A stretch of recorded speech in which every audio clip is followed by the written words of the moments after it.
जय हिंद मेरे प्यारे दोस्तों। राजस्थान जीके की जो हमारी 20 एमसीक्यू सीरीज चल रही है उसका आज का टॉपिक है पुरातात्विक स्रोत और जनपद। बिना टाइम वेस्ट किए टॉपिक की तरफ बढ़ते हैं। पहला प्रश्न है, सांबर के चौहान राजवंश की वंशावली के बारे में जानकारी कौन से अभिलेख से प्राप्त होती है? तो कौन से अभिलेख से मिलती है? बिजोले के शिलालेख से हमें इसके बारे में जानकारी मिलती है।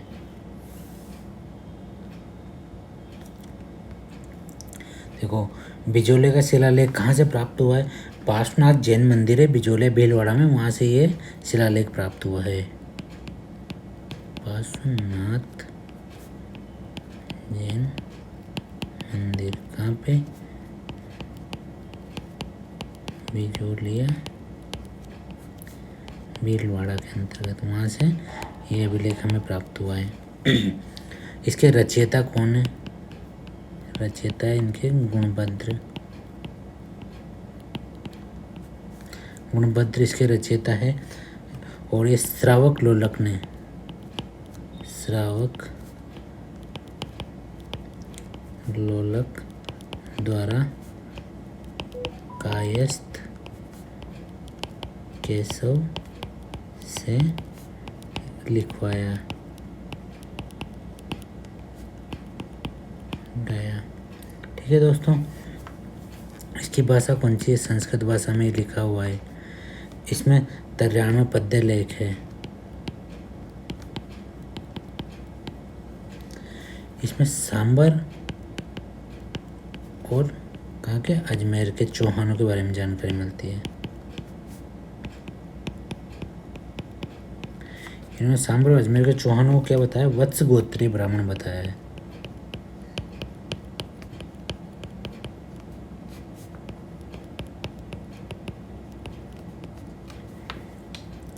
और इसके संस्थापक, चौहान वंश के संस्थापक किसको बताया?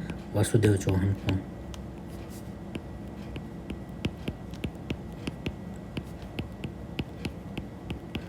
ठीक है, और इससे ये भी जानकारी मिलती है कि जो सांबर झील है उसका निर्माण किसके द्वारा करवाया गया? वासुदेव चौहान के द्वारा।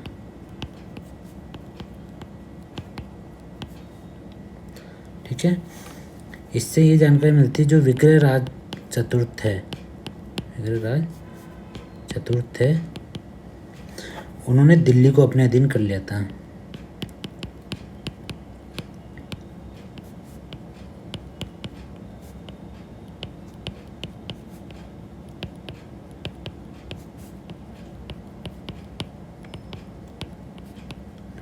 ठीक है दोस्तों, इसी के साथ इसमें बिजोलिया का नाम क्या मिलता है? विजयवल्ली।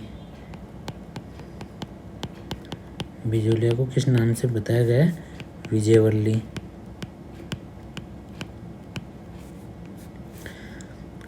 ऊपर माल का नाम मिलता है उत्तमोद्री।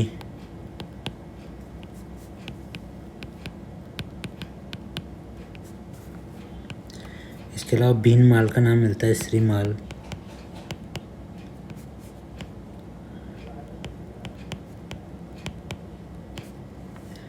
इसके अलावा दिल्ली का नाम मिलता है दिल्मी का।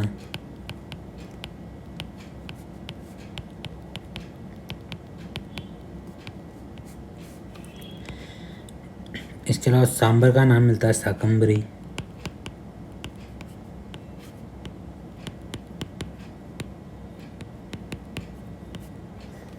और जालोर का नाम मिलता है जवालीपुर।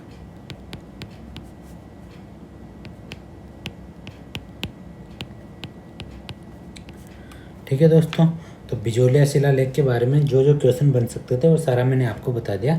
इसके अलावा बाकी शिलालेखों को भी देख लेते हैं। जैसे बड़ली का शिलालेख, बड़ली का शिलालेख कहाँ से मिला है? बिलोत माता का मंदिर है बड़ली गांव में, अजमेर में, वहाँ से मिला है। बिलोत माता मंदिर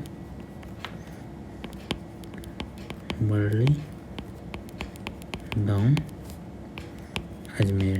ठीक है दोस्तों, ये राजस्थान का सबसे प्राचीनतम शिलालेख है। राजस्थान का सबसे प्राचीनतम, सबसे प्राचीनतम शिलालेख है। इसके बाद इसको खोजा किसने था? इसको खोजा था गौरीशंकर हीरानंद ओझा ने।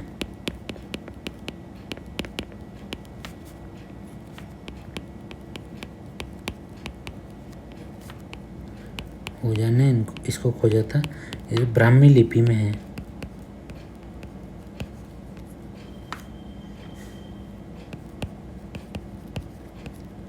अभी वर्तमान में कहाँ रखा हुआ है? राजपूताना संग्रहालय में। राजपूताना संग्रहालय में वर्तमान में रखा हुआ है। और अगर मैं बात करूँ इस राजपूताना संग्रहालय के जो फर्स्ट अध्यक्ष थे वो कौन थे? गौरीशंकर हीरानंद ओझा ही थे। ठीक है दोस्तों, बल्ली का शिलालेख भी आपका क्लियर हो गया होगा। इसी के साथ बात करते हैं चिरवा का शिलालेख। चिरवा का शिलालेख कहाँ से मिला है? चिरवा गांव बड़गांव तहसील में उदयपुर में पड़ता है, वहाँ से मिला है। चिरवा गांव बड़गांव उदयपुर। ठीक है दोस्तों, इसमें गोइल शासक जैत्र सिंह, तेज सिंह और समर सिंह का उल्लेख मिलता है। गोइल शासक कौन कौन? जैत्र सिंह, तेज सिंह, समर सिंह, इनका इसमें क्या मिलता है? उल्लेख मिलता है। इसके अलावा इसकी रचना किसने की है? रत्न प्रभु सूरी ने। अगर मैं रचना की बात करूं इस शिलालेख की तो वह है रत्न प्रभु सूरी, इन्होंने इसकी रचना की है। इसको सुंदर लिपि किसने प्रदान की है? पासचंद ने सुंदर लिपि प्रदान की है। पासचंद सुंदर लिपि प्रदान की है। सुंदर लिपि प्रदान किए। इसके अलावा इसको शिल्पी दहन ने दीवार पर लगाया था। शिल्पी दहन ने दीवार पर लगवाया। ठीक है दोस्तों, इसके साथ गोसुंडी शिलालेख की अगर मैं बात करूँ तो ये कहाँ से मिला है? गोसुंडी शिलालेख मिला है वैष्णव मंदिर गोसुंडी गांव चित्तौड़गढ़ से।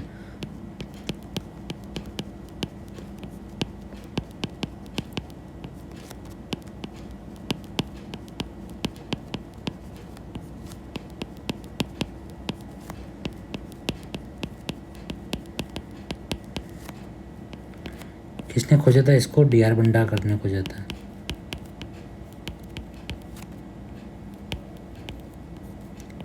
यहीं से एक शिलालेख और मिला है गोसुंडी गांव वैष्णव मंदिर से, वो मिला है हाथीबड़ा का शिलालेख।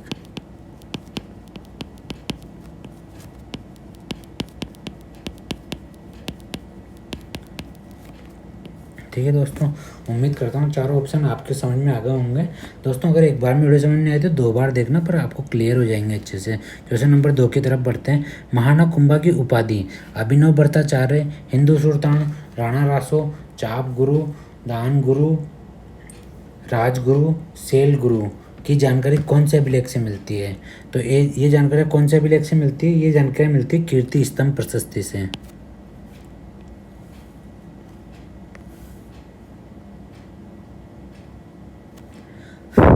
कीर्ति स्तंभ प्रशस्ति, देखो कीर्ति स्तंभ को क्या बोलते हैं? विजय स्तंभ भी बोलते हैं, विष्णु स्तंभ भी बोलते हैं। विजय स्तंभ, विष्णु स्तंभ। कहाँ पे है ये? चित्तौड़गढ़ दुर्ग में।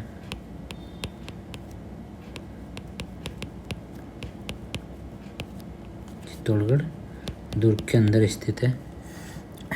इसका कीर्ति स्तंभ विजय स्तंभ का निर्माण किसने करवाया था? इसके अंदर महाना कुंभा के द्वारा निर्मित है।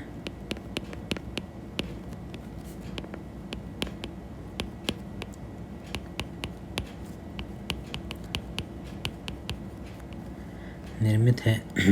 इसकी भाषा कौन सी प्रशस्ति की? भाषा संस्कृत है। कौन सी भाषा है? संस्कृत भाषा है। अत्रि भट्ट ने लिखना प्रारंभ किया था और उनके पुत्र थे महेश भट्ट, उन्होंने पूरा किया था। आर्यभट्ट ने लिखना प्रारंभ और इन्हीं के पुत्र महेश भट्ट ने पूरा किया था।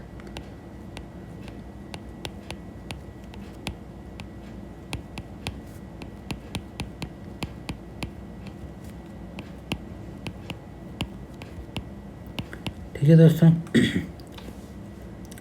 गोहिल वंश के कुंभा की उपाधियों के बारे में जानकारी मिलती है। कुंभा द्वारा लिखे गए संगीत ग्रंथों के बारे में जानकारी मिलती है। कुंभा के जो संगीत ग्रंथ थे, कुंभा के संगीत ग्रंथ, कुंभा के संगीत ग्रंथ कौन कौन से थे? देखो, एक था संगीत राज। क्वेश्चन आया हुआ है संगीत राज कितने भागों में विभक्त है? संगीत राज कितने भागों में विभक्त है? 5 भागों में। संगीत राज है, संगीत मीमांसा है,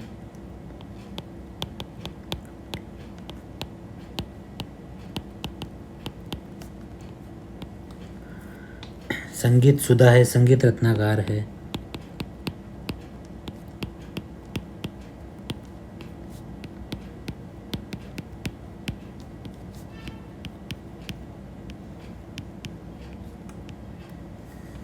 सूर प्रबंध है। ये सब कुंभा के संगीत ग्रंथ हैं, इनके बारे में जानकारी मिलती है। इसके अलावा गोहिल से महाराणा कुंभा तक की जानकारी मिलती है।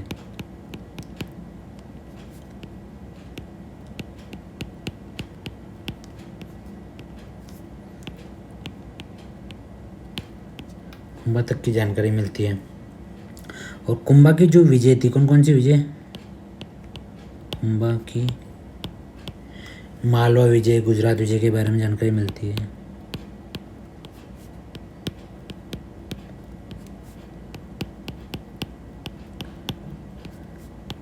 इन सब चीज़ों के बारे में जानकारी कहाँ से मिल रही है? कीर्ति स्तंभ प्रशस्ति से। इसके अलावा ये भी जानकारी मिलती है कि कुंभा मांडेपुर, जिसको मंडोर बोलते हैं, भैरव जी की मूर्ति चित्तौड़ लेके आए थे और यहीं पे भैरव पोल बनाया था इन्होंने। कुंभा मांडेपुर या मंडोर बोल दो, भैरव जी की मूर्ति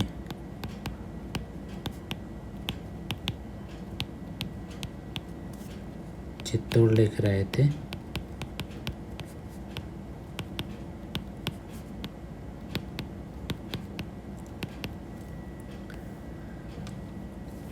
और इसको स्थापित करके इन्होंने क्या बनाया था? भैरव पोल बनाया था। जी, जहाँ पे भैरव पोल है, इसी भैरव पोल पर कल्लाजी राठौड़ की छतरी बनी हुई है। किसकी? कल्लाजी राठौड़, कल्लाजी राठौड़ की छतरी बनी हुई है। ठीक है दोस्तों, कुंभलगढ़ व चित्तौड़गढ़ में कुंभ श्याम मंदिर बनवाए थे, इसके बारे में जानकारी मिलती है। महाराणा कुंभा ने कहाँ कहाँ पे? कुंभलगढ़ व चित्तौड़गढ़ में कुंभ श्याम मंदिर बनवाया था।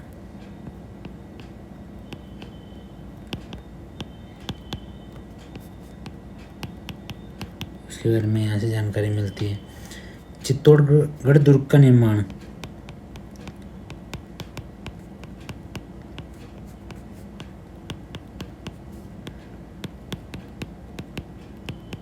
किसने करवाया? चित्रांगद मौर्य ने, इसके बारे में जानकारी मिलती है।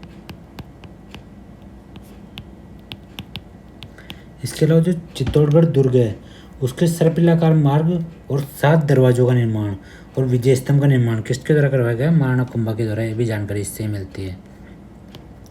एक तो इसका सर्पिलाकार मार्ग,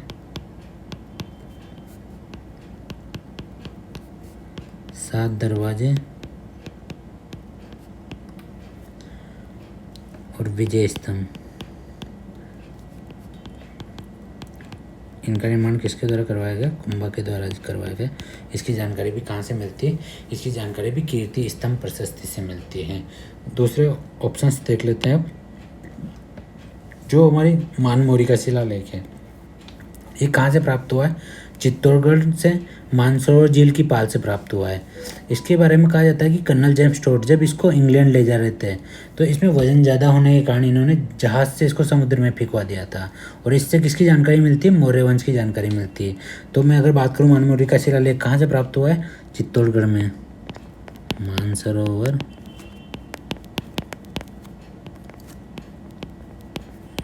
हिल और चित्तौड़गढ़। जानकारी किसकी मिलती है इससे? मौर्य वंश के बारे में जानकारी मिलती है।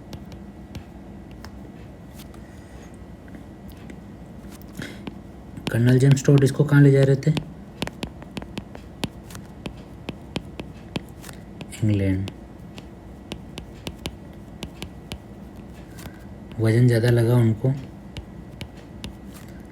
इसको समुद्र में फेंकवा दिया था उन्होंने। ठीक है दोस्तों, दूसरे ऑप्शंस के बारे में देखते हैं। अपराजित का शिलालेख किसके द्वारा रचित है? दामोदर द्वारा रचित है। कहाँ से मिला ये नागदा गांव में कुंडेश्वर मंदिर के पास से मिला है। नागदा गांव कुंडेश्वर मंदिर के पास से मिला है। ठीक है दोस्तों, कुंडेश्वर मंदिर के पास से मिला है अपने को। ये जो अपराजित था, अपराजित कौन था? गुहिल शासक था, उसके बारे में इससे जानकारी मिलती है। इसका रचयिता कौन है? दामोदर द्वारा रचित है। दामोदर।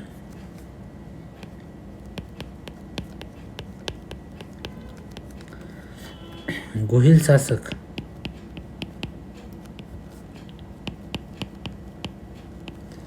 अपराजित का वर्णन है इसके अंतर्गत।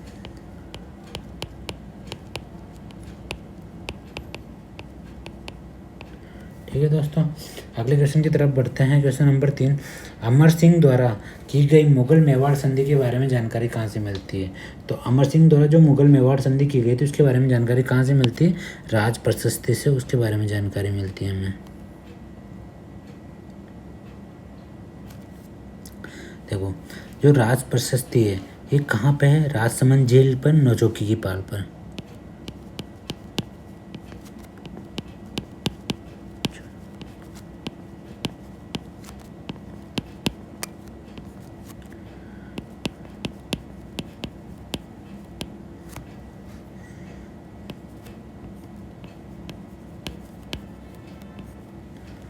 राजसमंद झील है ना।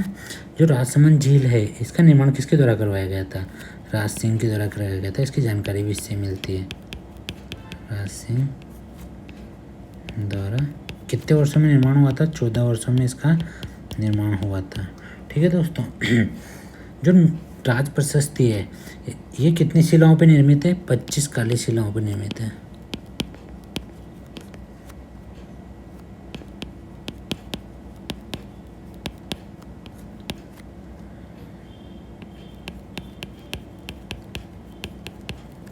काली शिलाओं पर निर्मित है। लेखक कौन है? रणछोड़ भट्ट तेलंग है। भाषा संस्कृत है। लेखक रणछोड़ भट्ट तेलंग, भाषा संस्कृत। श्लोक है इसमें 1106 श्लोक है, 24 सर्ग है। ठीक है दोस्तों, विश्व की सबसे बड़ी प्रशस्ति है ये।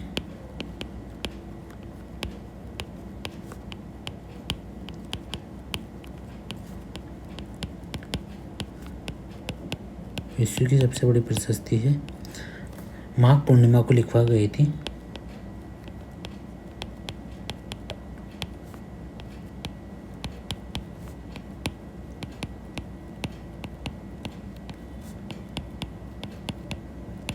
माघ पूर्णिमा को लिखवाई गई थी। इससे हमें किसकी जानकारी मिलती है? एक तो मुगल मेवाड़ संधि के बारे में जानकारी मिलती है। दूसरा जो राज सिंह थे और जो किशनगढ़ की राजकुमारी चारुमती थी, इनके विवाह के बारे में जानकारी मिलती है। कहाँ की थी? किशनगढ़।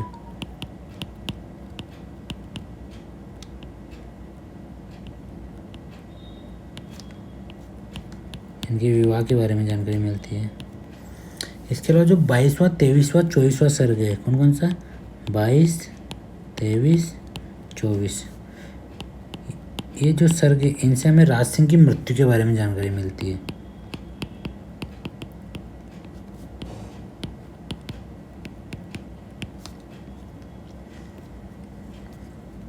और जो ये 22, 23, 24 सर्गे किसके द्वारा लिखवाए गए थे? ये लिखवाए गए थे इनके राज सिंह के पुत्र महाराणा जयसिंह द्वारा।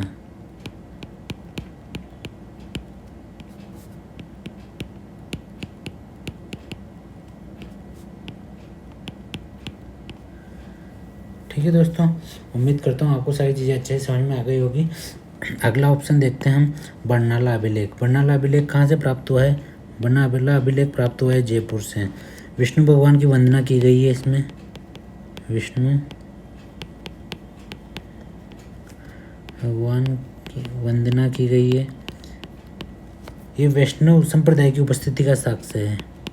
कौन से संप्रदाय से संबंधित है? वैष्णव संप्रदाय। ठीक है दोस्तों, अगले ऑप्शन की तरफ चलते हैं। अगला ऑप्शन है व्याख्यापुर का ताम्रपत्र। जो व्याख्यापुर का ताम्रपत्र है, ये बहादुर शाह के चित्तौड़ आक्रमण के दौरान राजपूत स्त्री द्वारा सतीत्व की रक्षा के लिए जौहर में प्रवेश की घटना को बताता है। और इसके अलावा ये भी बताता है कि रानी पद्मावती ने जब जौहर में प्रवेश किया था तो उस वक्त भूमि अनुदान दिया था। ठीक है दोस्तों, तो किसने आक्रमण किया था? बहादुर शाह ने। बहादुर शाह के चित्तौड़ आक्रमण के दौरान राजपूत स्त्रियों द्वारा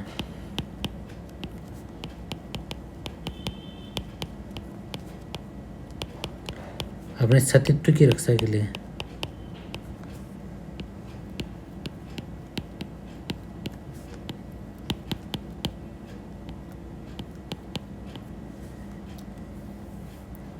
जौहर में प्रवेश की घटना को बताता है।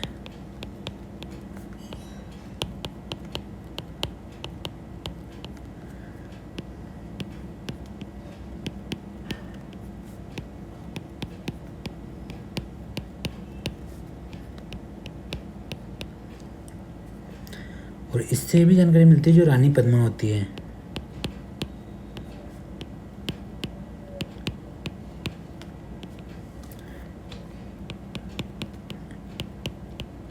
जौहर प्रवेश करने के पहले भूमि अनुदान दिया था। ठीक है दोस्तों,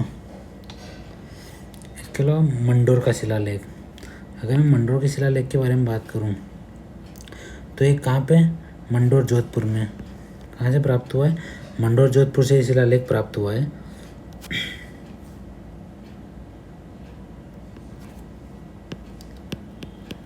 मंडोर जोधपुर से शिलालेख प्राप्त हुआ है। इसमें विष्णु और शिव की पूजा के बारे में बताया गया है। विष्णु व शिव पूजा के बारे में इसमें बताया गया है। और इसी के मंडोर का जो दूसरा शिलालेख मिल रहा है, कौन सा? सेकंड शिलालेख, दूसरा शिलालेख,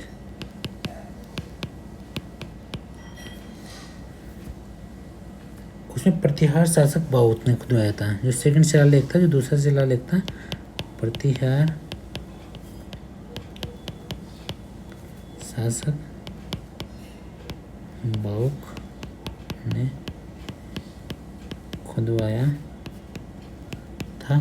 इसमें गुर्जर प्रतिहार वंशावली के बारे में जानकारी मिलती है। गुर्जर प्रतिहार वंश के बारे में जानकारी मिलती है। ठीक है दोस्तों, ये था दूसरा शिलालेख अपना मंडोर का। उम्मीद करता हूँ दोस्तों आपको सारे ऑप्शंस क्लियर हो रहे होंगे। अगले क्वेश्चन की तरफ बढ़ते हैं। क्वेश्चन नंबर 4, मोरवरी वंश के बारे में जानकारी। मोखरी वंश के बारे में जानकारी। मोरवरी नहीं है दोस्तों, मोखरी कर लेना इसको। मोखरी वंश के बारे में जानकारी मिलती है। कहाँ से मिलती है मोखरी वंश के बारे में जानकारी? बड़वा यूप अभिलेख है। ये यूथ नहीं है, प्रिंटिंग मिस्टेक है। बड़वा यूप अभिलेख से हमें इसके बारे में जानकारी मिलती है। ठीक है, कहाँ से प्राप्त होता है? बड़वा गांव से। कहाँ पे? बड़गांव कहाँ पे पड़ता है? अंताबारा में प्राप्त हुआ अपने को। बड़वा गांव अंतः 12 से ये प्राप्त हुआ था। यहाँ पे 3 यूप अभिलेख मिले हैं। मोखरी वंश के शासक मोखरी सेनापति बल के तीनों पुत्रों द्वारा एक एक संपादन किसी जानकारी मिलती है यहाँ से। जो मोखरी वंश था, मोखरी वंश के शासक के बारे में जानकारी मिलती है। इसके अलावा जो सेनापति था, क्या, बल के 3 पुत्र,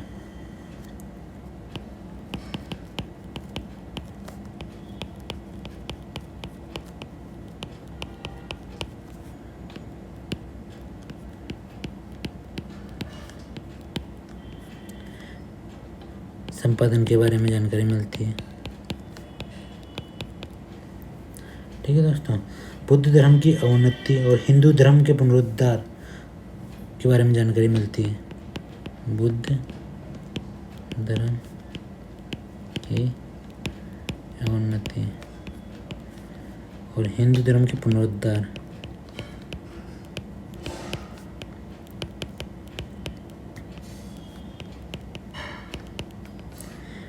में जानकारी मिलती है। इसी के साथ संधि काल में यज्ञ के पुनरारंभ की जानकारी प्राप्त होती है। संधि काल में यज्ञ के पुनरारंभ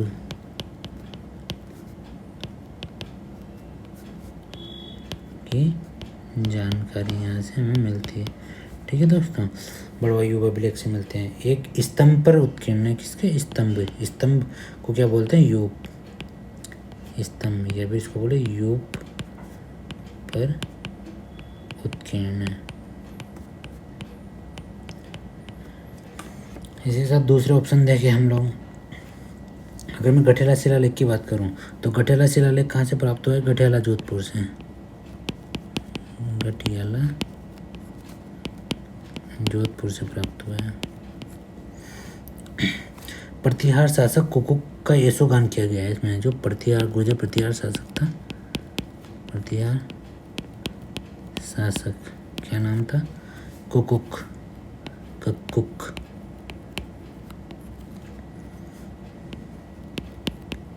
का यशोगान।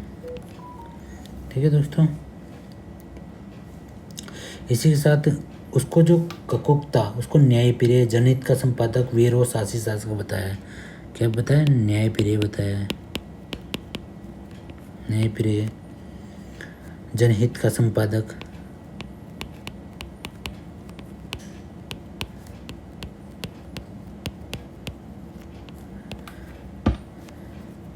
वीर व साहसी शासक बताया है। वीर व साहसी, उसका यशोगान का वर्णन हुआ है ना, तो सारी चीज़ें उसके फेवर में बताई गई है। वीर और साहसी शासक बताया है। ये संस्कृत व प्राकृत दोनों भाषाओं में है, लिखा हुआ है। संस्कृत व प्राकृत दोनों भाषाओं में है, दोनों भाषाओं में है। ठीक है दोस्तों, इसी के साथ इसमें मग जाति के जो ब्राह्मण थे उनका उल्लेख हुआ है। मग जाति के ब्राह्मणों का उल्लेख हुआ है। इसके रचयिता कौन है, मग है। जो ये शिलालेख है, गठेला शिलालेख, इसके रचयिता कौन है, मग। इसके उत्कीर्णकर्ता कौन है, सुवर्णकार कृष्णेश्वर।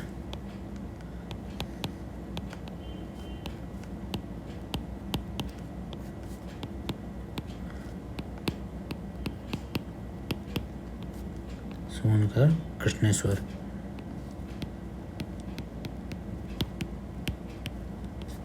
कृष्णेश्वर है। जो मग जाति के ब्राह्मण हैं इनको क्या बताया, शाकद्वीपीय ब्राह्मण थे जो ओसवालों पर आश्रित होकर जीवन यापन करते थे। जो मग जाति के ब्राह्मण हैं उनके बारे में बताया गया है कि जो ये मग जाति के ब्राह्मण हैं ये क्या थे, शाकद्वीपीय ब्राह्मण थे। शाकद्वीपीय द्वीपीय ब्राह्मण थे जो ओसवालों पर आश्रित होकर जीवन यापन करते थे।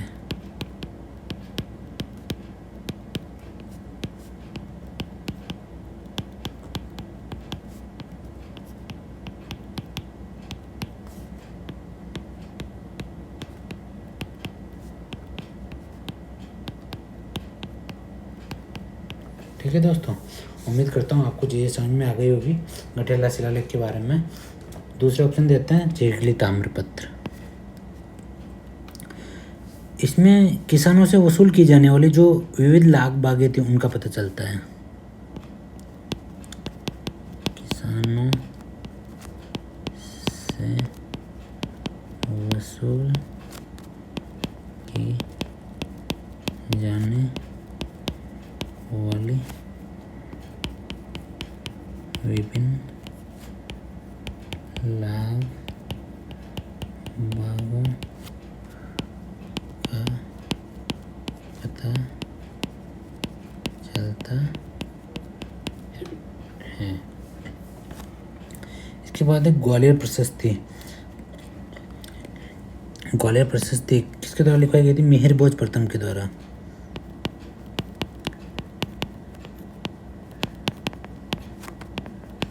प्रथम के द्वारा लिखवाई गई थी। इसकी लेखक कौन है? बालादित्य हैं लेखक, बालादित्य। भाषा कौन सी? संस्कृत। लिपि कौन सी? ब्राह्मी।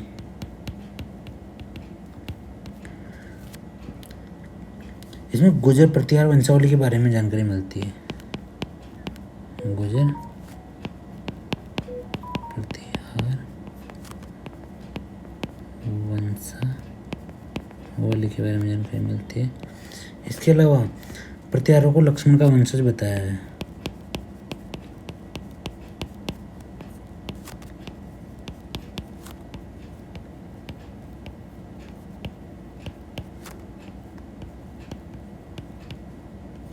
लक्ष्मण का वंशज बताया है।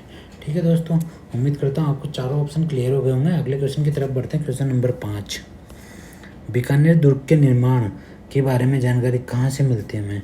तो बीकानेर दुर्ग के निर्माण की जानकारी कहाँ से मिलती है? राय सिंह प्रशस्ति से।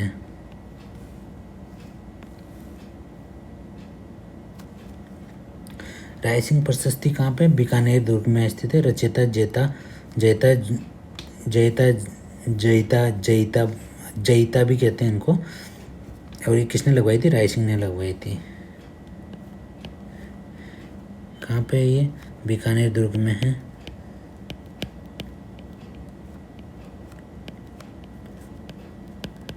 दुर्ग में रचयिता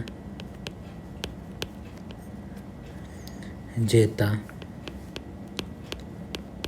या जयिता राय सिंह ने लगवाई थी।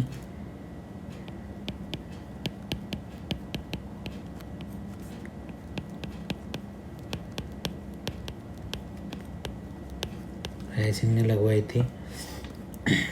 और इसमें बताया गया है कि जो 30 जनवरी 1589 को बीकानेर दुर्ग का निर्माण किसने करवाया था? मंत्री करमचंद ने करवाया था, जो कि किसका मंत्री था? राय सिंह का मंत्री था। कब हुआ था? 30 जनवरी 1589 को बीकानेर दुर्ग का निर्माण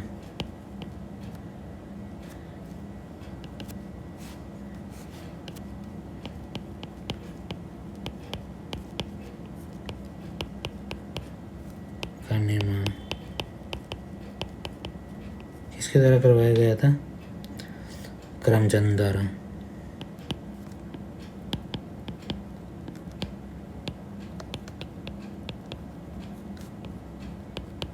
मंत्री करमचंद द्वारा करवाया गया था। कब पूरा हुआ था ये हुआ था 15 जनवरी 1594 को ये पूरा हुआ था। ठीक है दोस्तों, ये किस लाल पत्थर से निर्मित है? दुर्ग लाल पत्थर से निर्मित है बीकानेर दुर्ग। इसलिए इसको क्या कहा जाता है, लालगढ़ या जूनागढ़ भी कहते हैं।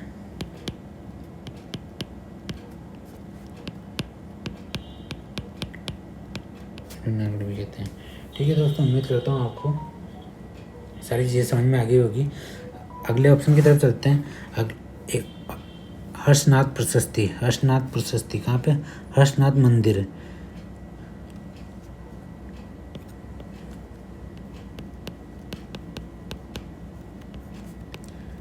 इस मंदिर का निर्माण किसने करवाया था, मंदिर का निर्माण, ये भी जानकारी इससे मिलती है। किसके द्वारा करवाया गया था, अलर्ट ने। अलर्ट ने इसका निर्माण करवाया था। इसमें चौहानों का वंशक्रम और पाशुपत संप्रदाय के गुरु विश्वरूप का उल्लेख और वागड़ को वारगट कहा गया है। चौहानों का वंशक्रम बताया, चौहानों का वंशक्रम पाशुपत संप्रदाय के गुरु विश्वरूप, पाशुपत संप्रदाय के गुरु कौन थे, विश्वरूप के बारे में बताया गया है, विश्वरूप। और वागड़, वागड़ को क्या कहा है, वारगट कहा गया है, वागड़ को वारगट। ठीक है दोस्तों, उम्मीद करता हूँ ये सारी चीज़ें आपको समझ में आ रही होगी। अगले ऑप्शन की तरफ चलते हैं। घटेला शिलालेख महोत्सव एकलिंगी प्रशस्ति। देखो इसको थोड़ा देख लेते हैं। ये कहाँ से मिली, एकलिंगीनाथ मंदिर है कैलाशपुर उदयपुर में, वहाँ से मिलती है। एक लिंगनाथ मंदिर कैलाशपुरी उदयपुर में। ये जो एकलिंगीनाथ मंदिर है, इसका निर्माण किसके द्वारा करवाया गया था, इसका निर्माण करवाया था कालभोज के द्वारा। कालभोज को बप्पा रावल की उपाधि भी दी गई थी। कालभोज, कालभोज के द्वारा कराया गया था। इनको कौन सी उपाधि दी गई थी, बप्पा रावल। ठीक है दोस्तों, ये राजस्थान में भगवान शिव का सबसे बड़ा मंदिर है।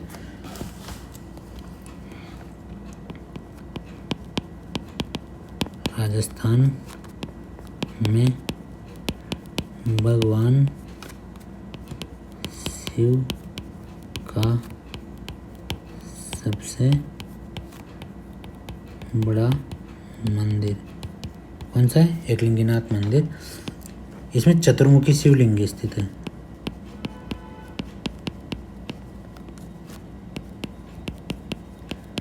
चतुर्मुखी शिवलिंग स्थित है। ठीक है दोस्तों, एकलिंगीनाथ मेवाड़ के गोइल वंश के कुल देवता हैं। जो एकलिंगीनाथ हैं,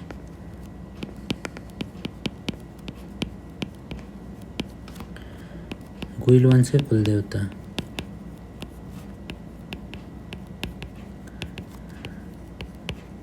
कुल देवता, इसकी जानकारी भी इसी से मिलती है हमें। इसके अलावा इसकी भाषा कौन सी, संस्कृत है। लेखक कौन है, महेश भट्ट है। जो एकलिंगीनाथ प्रशस्ति है, इसकी भाषा है संस्कृत। लेखक है महेश भट्ट।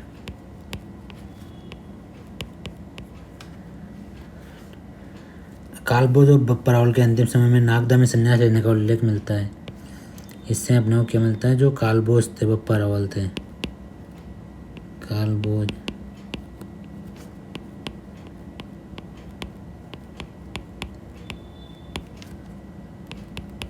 अंतिम समय में क्या लिया था, नागदा में अंतिम समय में नागदा में संन्यास ले लिया था।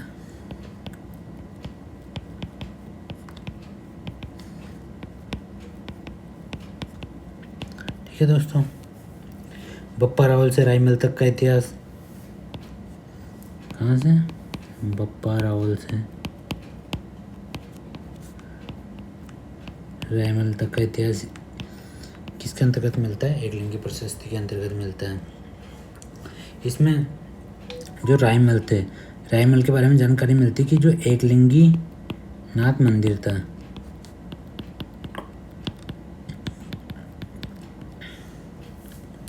चारों ओर 3 तालाब का निर्माण कर रहे थे।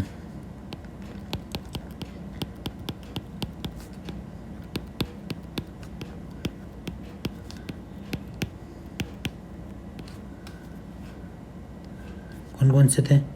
शंकर तालाब, राम तालाब और श्याम तालाब। शंकर तालाब, राम तालाब, श्याम तालाब। इनका निर्माण करवाया था किसने? राम सिंह के द्वारा, रायमल के द्वारा, सॉरी, रायमल ने निर्माण करवाया था।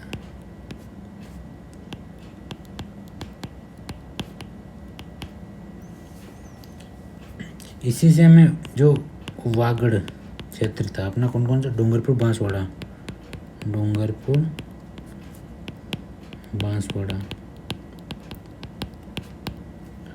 वहाँ के चौहानों के बारे में जानकारी मिलती है।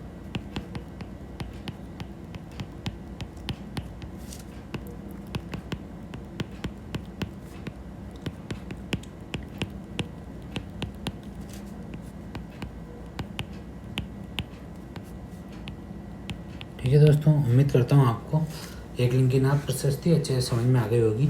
अगले क्वेश्चन की तरफ बढ़ते हैं। क्वेश्चन नंबर 6, कौन सा अभिलेख संस्कृत और प्राकृत दोनों भाषाओं में लिखा हुआ है?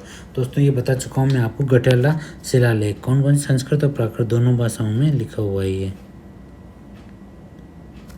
ठीक है, गठेला शिलालेख दोनों भाषाओं में। अगर मैं कुंभलगढ़ प्रशस्ति की बात करता हूँ तो ये कहाँ पे है? कुंभ स्वामी मंदिर है कुंभलगढ़ के अंदर। किसने बनवाया था? मैंने बताया था आपको, महाना कुंभा के द्वारा।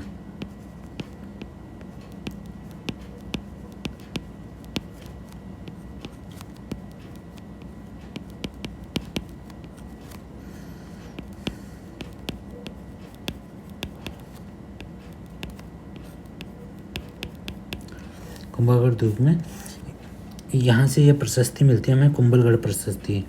ये किसका मंदिर है? कुंभ स्वामी मंदिर भगवान शिव का मंदिर है ये। इसको मामादेव मंदिर भी कहते हैं। कुंभ स्वामी मंदिर किसका मंदिर है?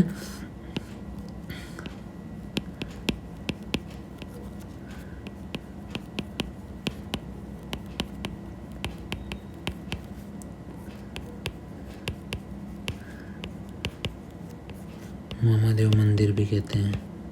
ठीक है दोस्तों, यह प्रशस्ति 5 शिलाओं पर है। जो ये प्रशस्ति है 5 शिलाओं पर निर्मित है।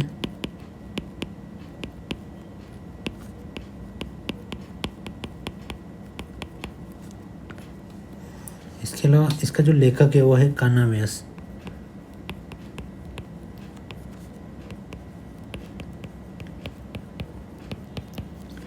कान्हा व्यास इसका लेखक है। इसकी भाषा संस्कृत है और लिपि देवनागरी है।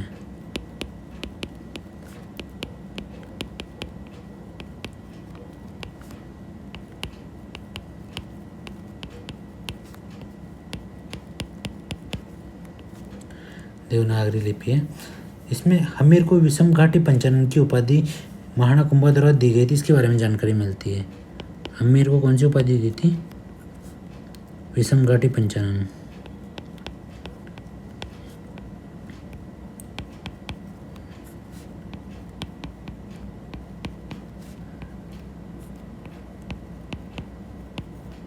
किसके द्वारा? महाना कुंभा द्वारा।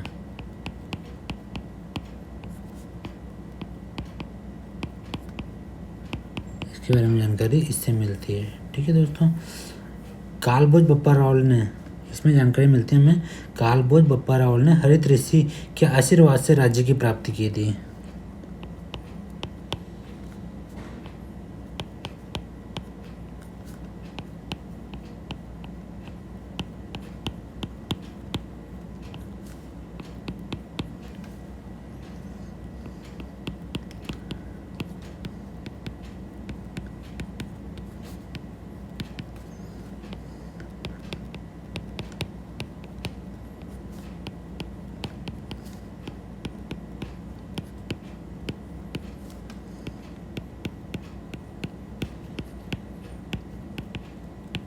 ठीक है दोस्तों, अभी ये कहाँ पे लिखा हुआ, कहाँ पे रखा हुआ है कुंभलगढ़ प्रशस्ति? उदयपुर संग्रहालय में रखा हुआ है अभी।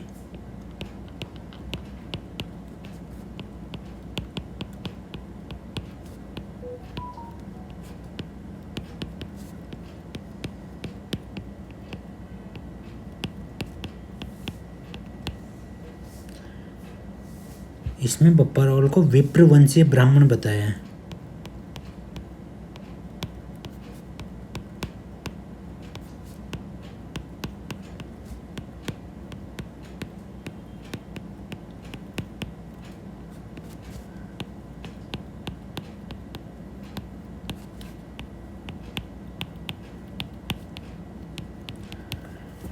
ठीक है दोस्तों, अगले ऑप्शन की तरफ बढ़ते हैं। नाथ प्रशस्ति।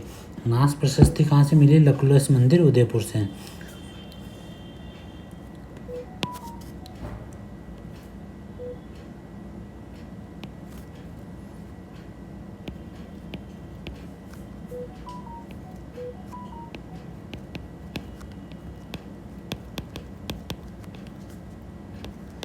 उदयपुर से मिली है।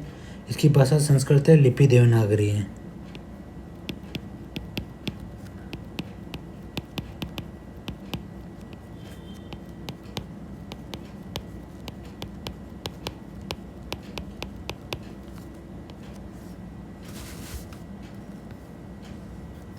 इससे हमें मेवाड़ इतिहास के बारे में जानकारी मिलती है।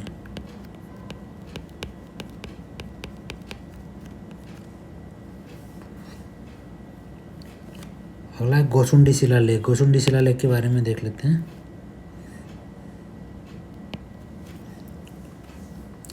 ये मैंने बता चुका हूँ आपको कि गोसुंडी गांव चित्तौड़गढ़ से मिला है, वैष्णो मंदिर के पास से।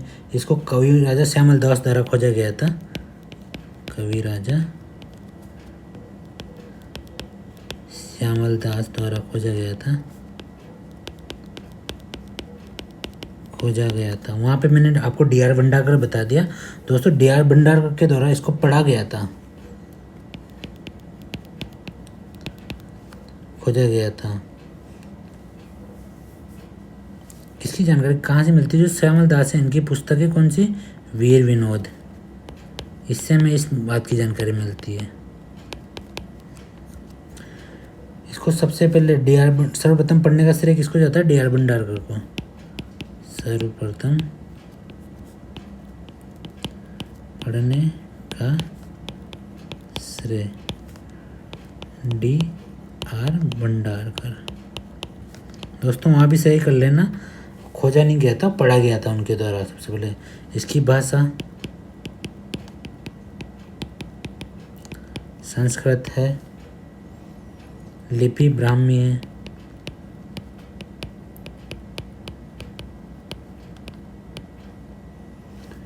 और वैष्णव या भागवत संप्रदाय का सबसे प्राचीनतम प्रमाण है ये।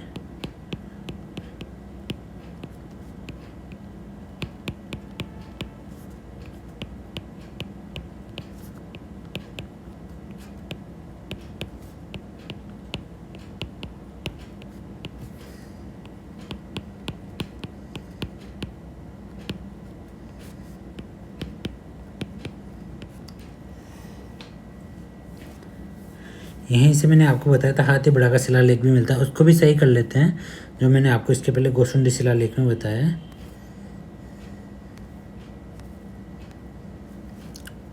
डी.आर. भंडारकर के द्वारा इसको क्या किया गया था? सर्वप्रथम पढ़ा गया था।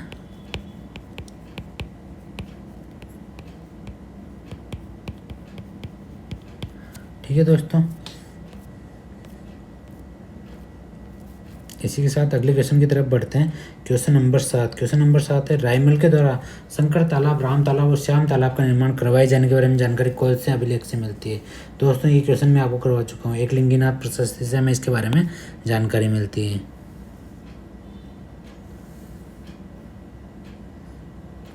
ठीक है दोस्तों, इसके अलावा अगर मैं जैन कीर्ति स्तंभ की बात करूँ तो जैन कीर्ति स्तंभ कहाँ पे? चित्तौड़गढ़ दुर्ग के अंदर है।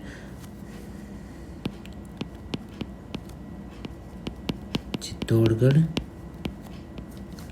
दुर्ग किसको समर्पित है? भगवान आदिनाथ को समर्पित है।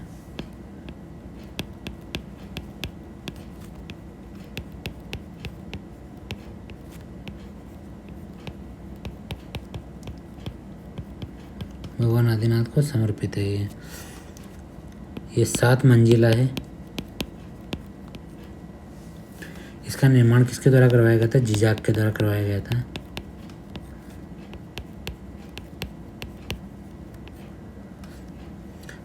और इसमें हम्मीर सिसोदिया की उपलब्धियों के बारे में जानकारी मिलती है हमें। हम्मीर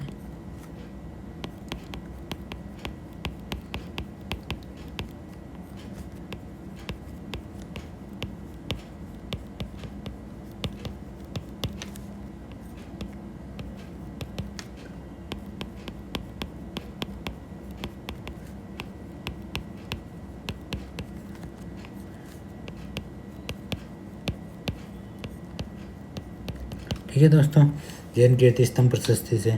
इसी के साथ देख लेते हैं समिदेश्वर मंदिर प्रशस्ति। ये कहाँ पे? समिदेश्वर मंदिर चित्तौड़गढ़ के अंदर है। इसका निर्माण किसने करवाया था? भोज परमार द्वारा इसका निर्माण करवाया था।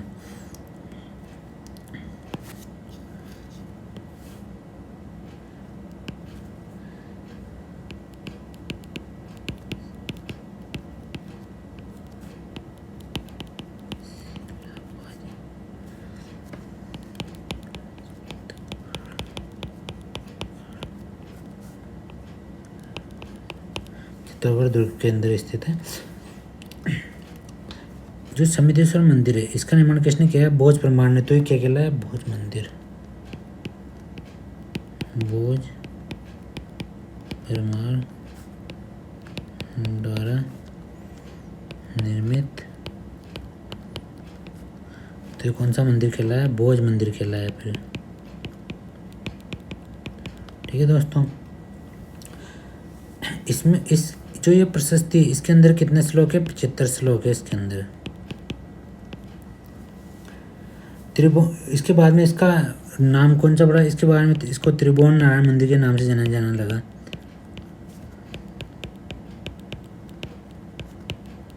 त्रिभुवन नारायण मंदिर के नाम से जाना जाने लगा।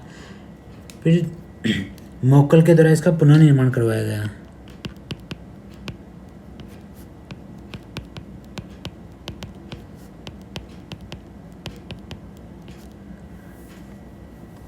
इसमें क्या करवाया इसने? मोगल ने दोनों तरफ 2 शेर स्थापित करवाए इसके।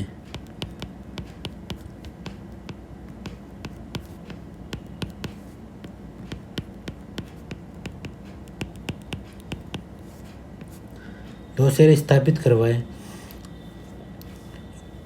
तो इसको क्या कहा जाने लगा? मोगल मंदिर कहा जाने लगा। अभी वर्तमान में इसको किस नाम से जाना जाता है? समिदेश्वर मंदिर।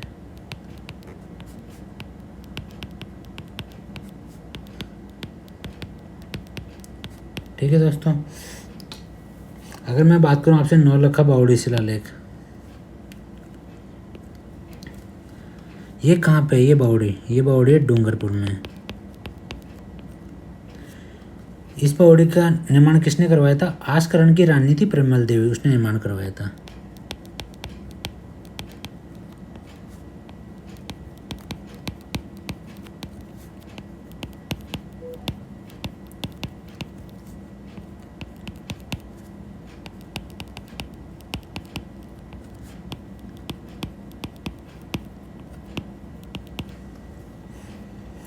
वागड़ के चौहान वंश के बारे में यहाँ से जानकारी मिलती है हमें नौलखा बावड़ी शिलालेख से।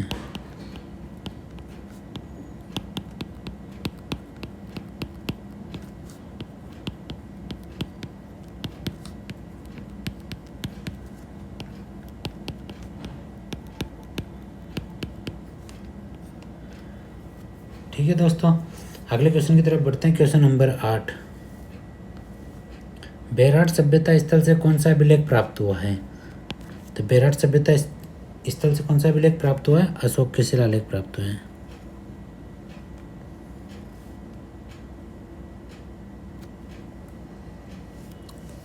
यहाँ पे एक बीजक की पहाड़ी है बेरहाट में।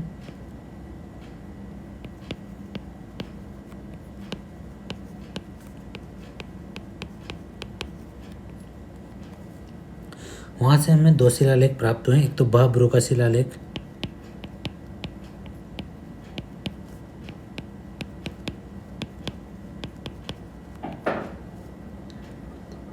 एक बेराट का शिलालेख।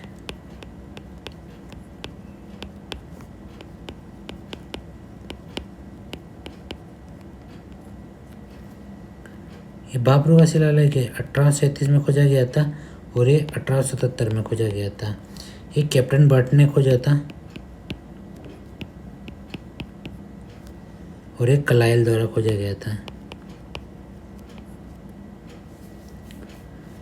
इसको 1840 में कहाँ रखवा दिया गया था? कलकत्ता संग्रहालय में।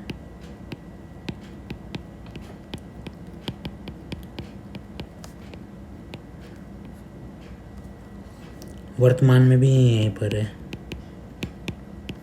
कलकत्ता संग्रहालय के अंदर ही ये है अभी। ठीक है दोस्तों, इससे पता लगता है कि मगध के राजा कौन थे। सम्राट अशोक थे।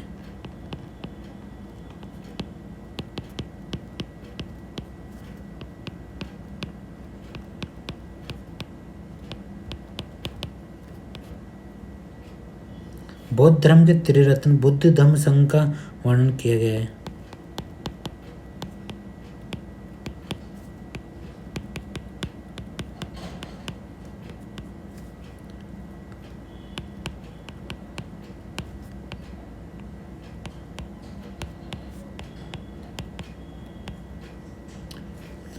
इससे हमें जानकारी मिलती है कि जो सम्राट अशोक थे वो बौद्ध धर्म के अनुयायी थे।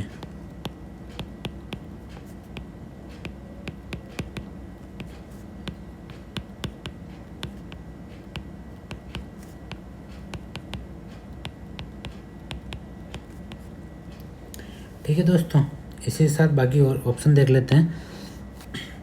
जगन्नाथ प्रशस्ति,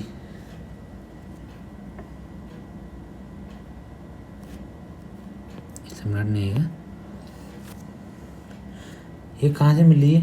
ये जगदीश मंदिर।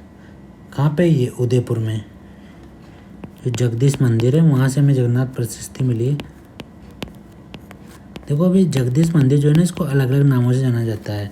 जैसे सपनों में बना मंदिर भी बोलते हैं इसको।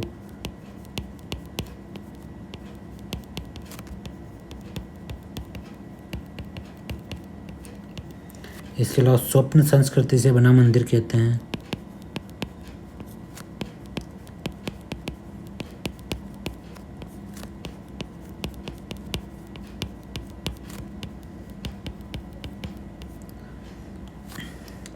इसके अलावा इसको जगन्नाथ मंदिर कहते हैं।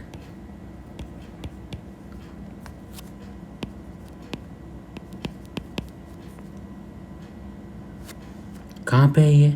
जगदीश चौक उदयपुर में।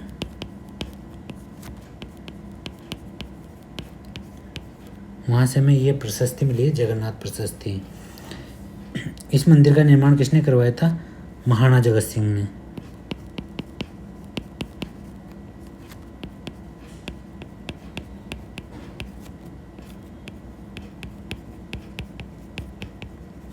महाराणा जगत सिंह ने इसका निर्माण करवाया था। ये भगवान विष्णु को समर्पित है।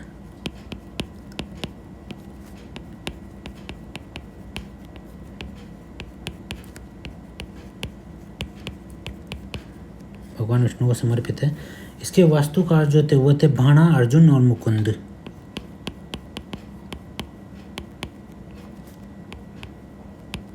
भाणा, अर्जुन और मुकुंद, ये कहते हैं इस मंदिर के वास्तुकार थे। इस प्रशस्ति की भाषा कौन सी? संस्कृत भाषा है।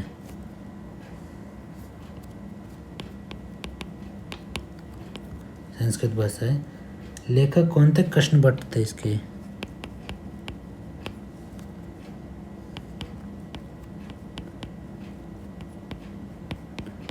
इसमें किसका वर्णन मिलता है? हल्दी घाटी के युद्ध का वर्णन मिलता है।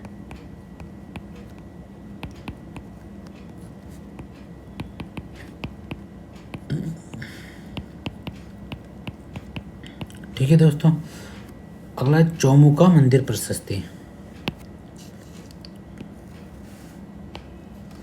अगर मैं चौमुखा मंदिर प्रशस्ति की बात करूं तो ये कहाँ से प्राप्त हुई है? रणकपुर के जैन मंदिर पाली में, वहाँ से प्राप्त हुई है।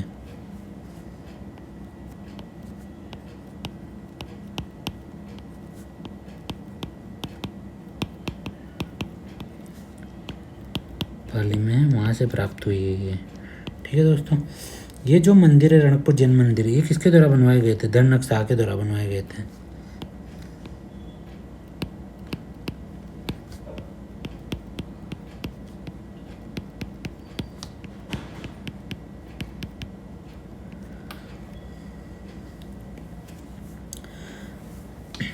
इसकी भाषा जो प्रशस्ति है, चौमुखा मंदिर प्रशस्ति, इसकी भाषा नागरी व संस्कृत दो भाषा है। नहीं, भाषा संस्कृत है, लिपि नागरी है।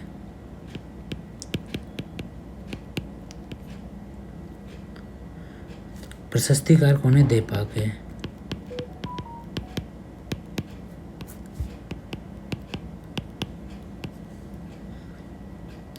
इसमें गोहिल को बप्पा रावल का पुत्र बताया गया है।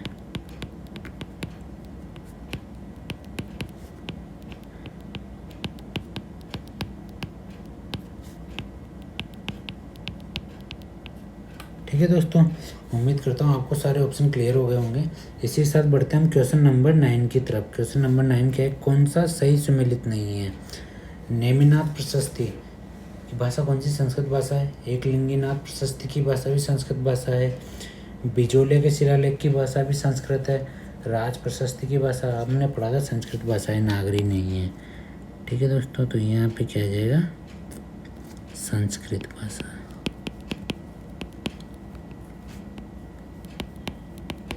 तो हमारा कौन सा ऑप्शन हो गया इसमें? Fourth option.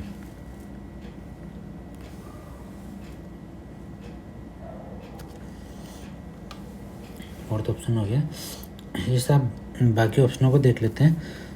नेमिनाथ प्रशस्ति, अब देखो, अगर इसके बारे में जैसे तेजपाल और वास्तुपाल प्रशस्ति भी बोलते हैं इसको।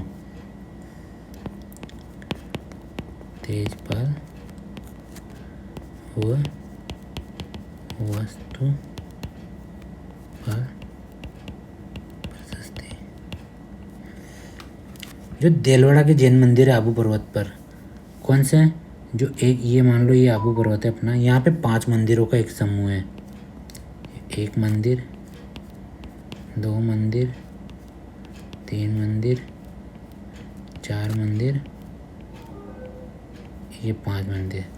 5 मंदिरों का एक समूह है, इनको बोलते हैं देलवाड़ा के जैन मंदिर। देलवाड़ा के जैन मंदिर। ठीक है, इन मंदिरों में एक मंदिर है, वो है लूण वसई मंदिर।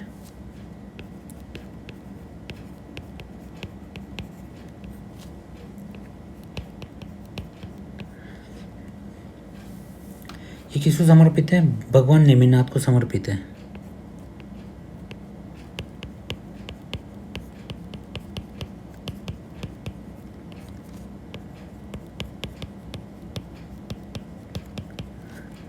भगवान नेमिनाथ को समर्पित है।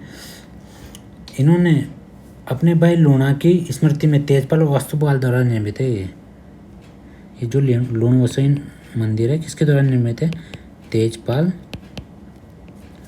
व वास्तुपाल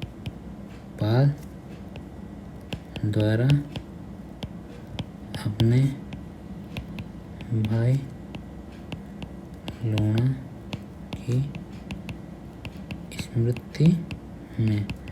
ठीक है दोस्तों,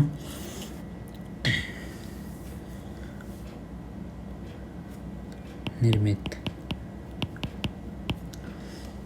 इस मंदिर की दीवार पर जो प्रशस्ति लगी हुई है वो है नेमिनाथ प्रशस्ति, जो लूणवसी मंदिर है।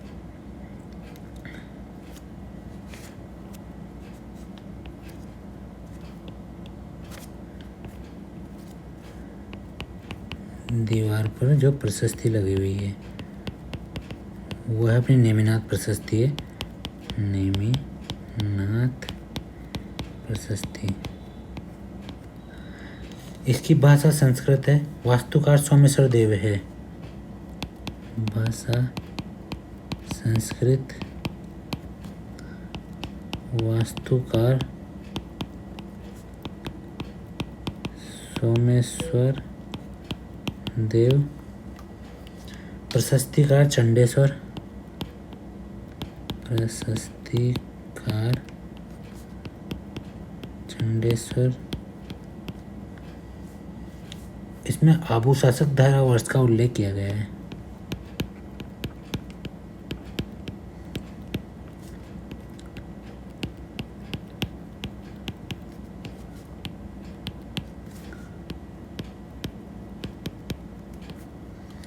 ठीक है दोस्तों, इसके अलावा हमने लगभग सारे अभिलेख पढ़ लिए हैं। शायद एक बचा हुआ है आमेर शिलालेख।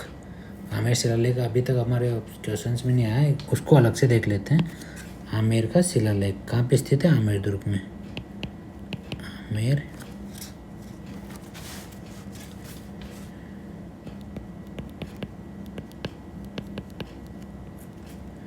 कहाँ पे? ये आमेर दुर्ग। इसमें कछवाहा वंश के बारे में जानकारी मिलती है।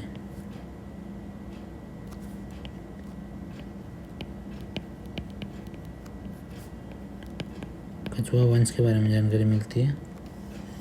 पृथ्वीराज कछवाहा, इसमें बताया गया कि जो पृथ्वीराज कछवाहा थे,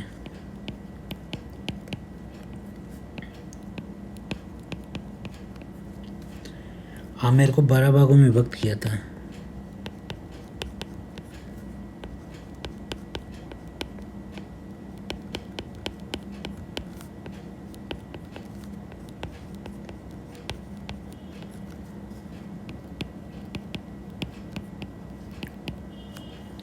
जिन्हें क्या कहा गया था? 12 कोठड़ी कहा गया था।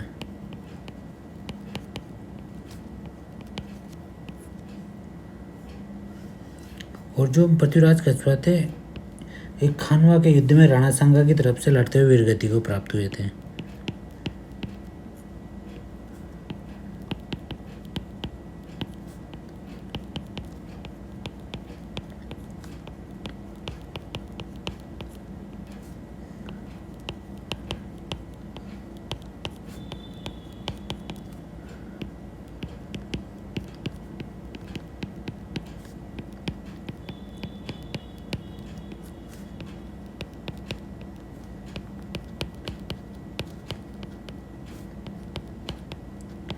ठीक है दोस्तों, इसमें पृथ्वीराज से और मेजर राजा मानसिंह तक के वंशावली के बारे में जानकारी मिलती है।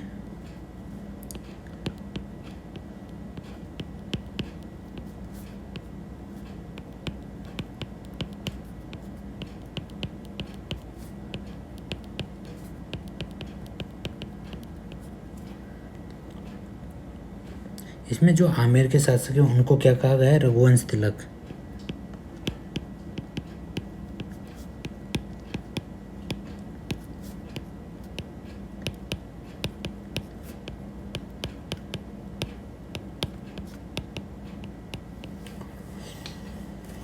इसमें जहांगीर की प्रशंसा की गई है। और इसके अलावा जम्मू और रामगढ़ का जो किला है, जम्मू और रामगढ़ दुर्ग का निर्माण किसके द्वारा किया गया है? आमेर शासकों के द्वारा किया गया है। ये जानकारी भी इससे प्राप्त होती है।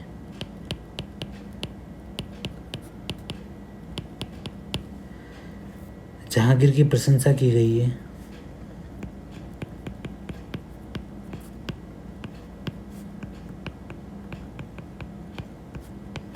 इसके अलावा इसमें निजाम शब्द, निजाम का मतलब होता है प्रांत।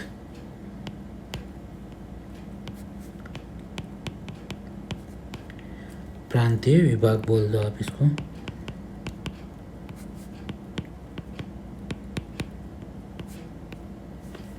का उल्लेख मिलता है।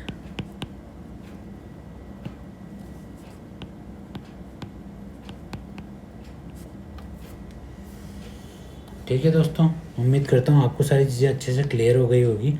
अगले क्वेश्चन की तरफ बढ़ते हैं। Question number 10।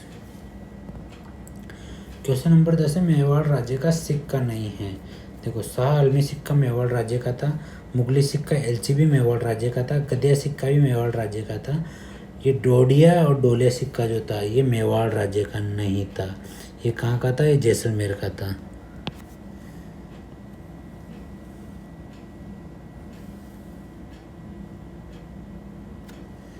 ठीक है दोस्तों, और जो मुगली सिक्का था ये एलची, ये अकबर का चित्तौड़ विजय के उपरांत जहांगीर के द्वारा डाले गए सिक्के थे ये।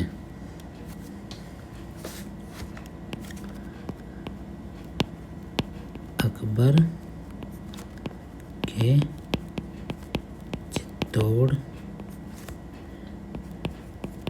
विजय के दौरान जहांगीर के द्वारा डाले गए सिक्के वो क्या कहलाए थे? मुगल सिक्के एलची कहलाए थे। एक बार दोस्तों मैं आपको थोड़ा सा सिक्कों के बारे में थोड़ा सा एक मैप में बता देता हूँ ताकि आपको आगे के क्वेश्चन करने में दिक्कत नहीं आएगी। थोड़ा राजस्थान के मैप से हम सिक्कों को समझ लेते हैं एक बार।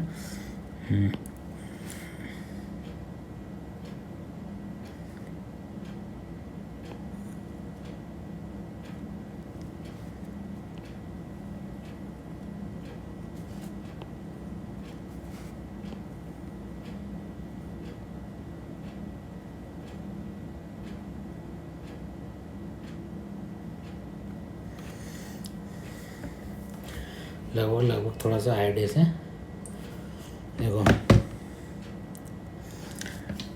जिस तरीके से मैंने याद कर रखा है यहाँ पे अपना श्री गंगानगर, हनुमानगढ़, चूरू, झुंझुनू, सीकर, जयपुर, अलवर, भरतपुर, धौलपुर, करौली, सवाई माधोपुर, कोटा, बारां, झालावाड़, यहाँ पे अपना भीलवाड़ा, यहाँ पे चित्तौड़गढ़, प्रतापगढ़, यहाँ पे बांसवाड़ा। अगर मैं इधर की बात करूँ यहाँ बीकानेर, यहाँ पे जैसलमेर,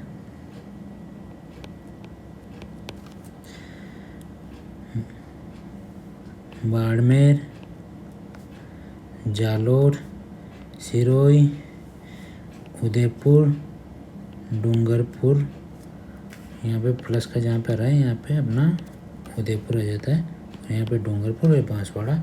बीच में अगर मैं बात करूँ तो बीच में अपना नागौर है, इधर यहाँ पे जोधपुर है, यहाँ पे पाली है अपना, यहाँ पे राजसमंद है, और यहाँ पे अजमेर है, यहाँ पे टोंक है, यहाँ पे बूंदी है, यहाँ पे दौसा है। ठीक है दोस्तों,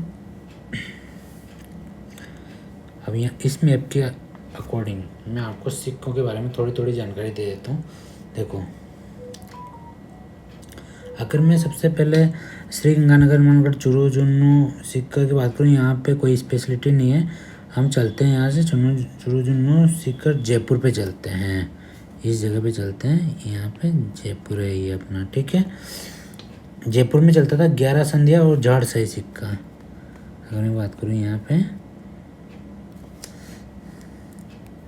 ये जयपुर, यहाँ पे था 11 संधिया और एक था यहाँ का झाड़ सही सिक्का, झाड़ सही, 2 सिक्के।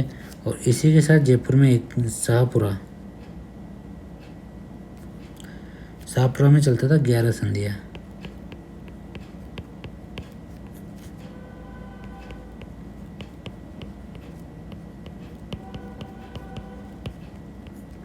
ठीक है दोस्तों, अलवर की अगर मैं बात करूँ तो अलवर में राव शाही, अक्के शाही, टका टक्की, पाव आना आदि सिक्के चलते थे। अलवर में राव शाही,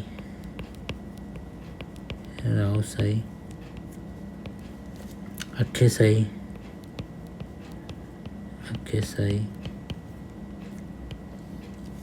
टका टकी, पाव आना आदि सिक्के चलते थे। धौलपुर में चलता था तमंचा शाही सिक्का।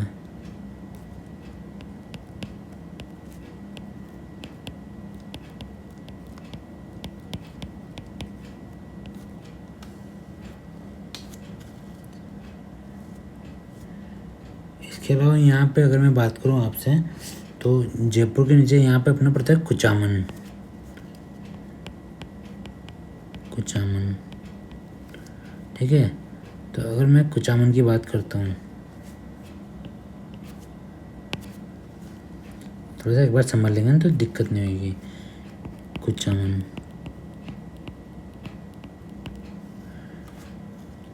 कुचामन में इक्तिसंदा, कुचामनिया, बोपुसाई, बोरसी। इक्तिसंदा,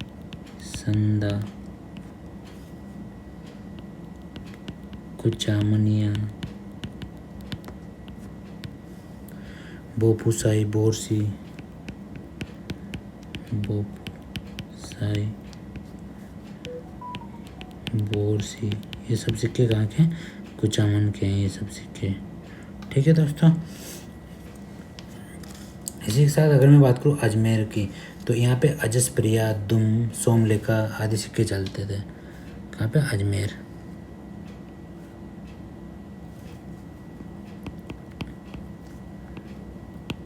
अजसप्रिया, दुम, सोमलेखा, ये कहाँ के सिक्के थे? ये अजमेर के सिक्के थे। ठीक है दोस्तों, अगर मैं झालावाड़ की बात करूँ, झालावाड़ की बात करूँ तो यहाँ पे सिक्का था मदन शाही।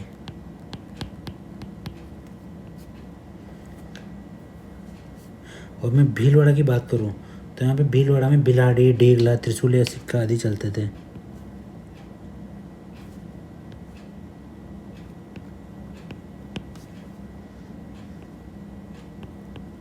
बिलाड़ी, डेगला, त्रिशूलिया, ये आदि भीलवाड़ा में चलते थे। ठीक है दोस्तों, इसी तरह अगर मैं प्रतापगढ़ की बात करूँ तो यहाँ पे चलता था सालिम शाही सिक्का।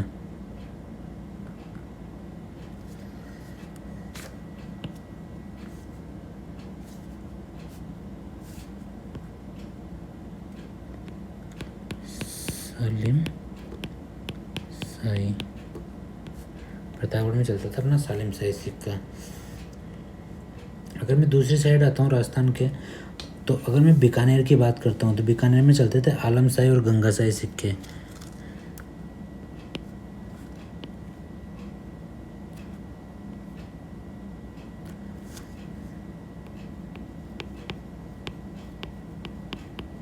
आलम शाही, गंगा शाही, ये बीकानेर में चलते थे।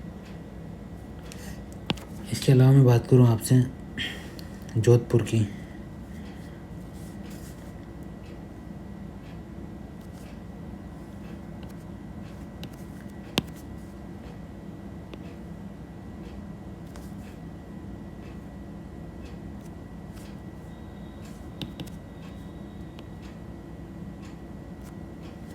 जोधपुर की अगर मैं बात करूँ आपसे, जोधपुर में कौन कौन से सिक्के थे?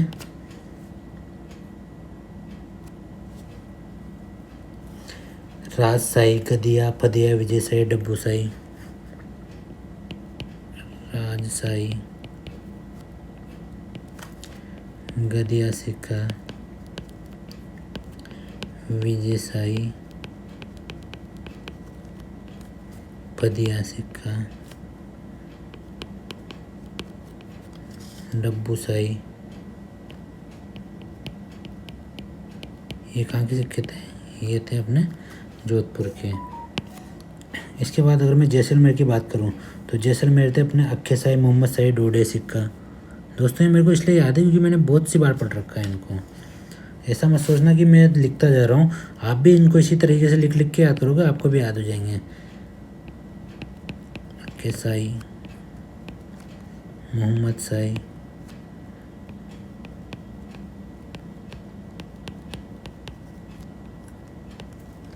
डोडिया,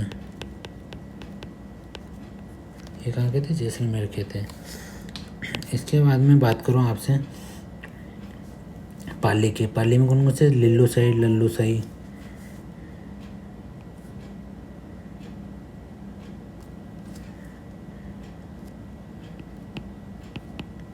लिल्लू शाही,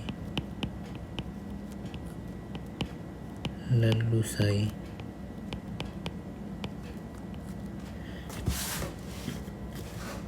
पाले के सिक्के थे। ठीक है दोस्तों, अगर मैं उदयपुर की बात करूं या फिर पूरे मेवाड़ की एक तरीके से बात करूं तो यहाँ पे कौन कौन से सिक्के थे? उदयपुर बोल दूं या मेवाड़ बोल दूं एक ही बात है, इसको देखना अच्छे से। यहाँ पे अपने सिक्के थे चित्तौड़ी, डिंगला, त्रिशूलिया, चांदोड़ी। ये थे चित्तौड़ी, डिंगला, त्रिशूलिया, चांदोड़ी,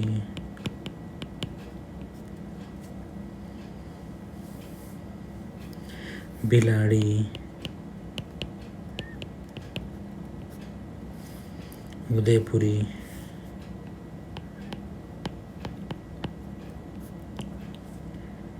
मुगली सिक्का एलची,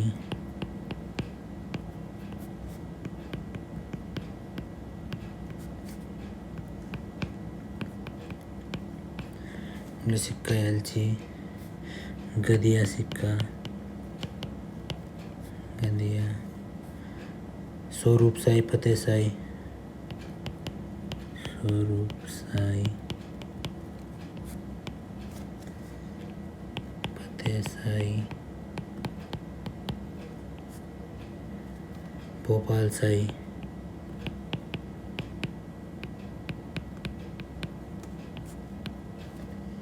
शाह आलमी,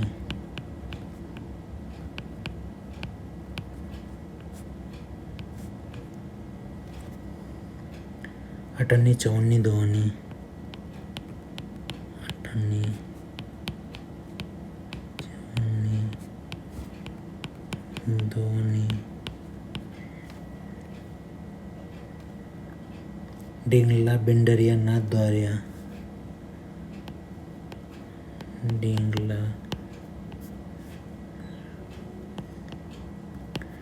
बिंडरिया,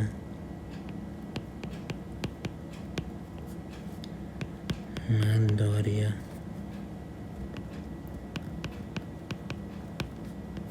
ये सिक्के सब कहाँ के थे? ये मेवाड़ के सिक्के थे।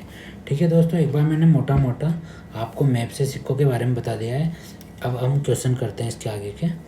ये आपको पता चल गया डोडिया डोलिया सिक्का कहाँ का था। देखो इसमें डोडिया और डोलिया सिक्का कहाँ का है? अपना जैसलमेर का सिक्का है ये।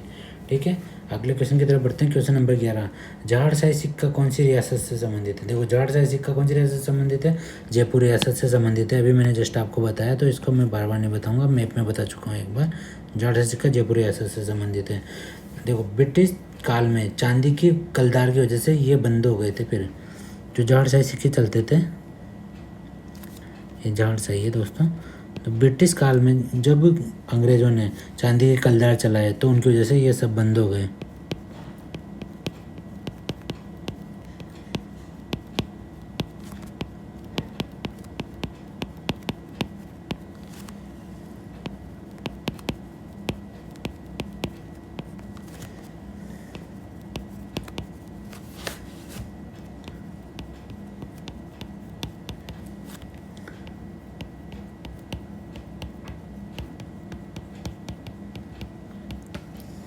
बंद हो गए। अभी मैंने बता चुका हूँ आपको जोधपुर के कौन से थे। गदिया सिक्का था, पदिया सिक्का था, विजयशाही सिक्का, डब्बूशाही, गजशाही सिक्के ये कहाँ के थे? जोधपुर के थे। बीकानेर का बता चुका हूँ, आलमशाही सिक्का, गंगाशाही सिक्का। जो गंगाशाही सिक्का था इसके बारे में थोड़ा देख लो। आलमशाही के और गंगाशाही के बारे में थोड़ा सा देख लेते हैं। बीकानेर का कौन सा था? एक तो था अपना आलमशाही। तो आलमशाही जो सिक्का था इसके साथ में गंगाशाही भी देख लेते हैं। एक था अपना गंगाशाही।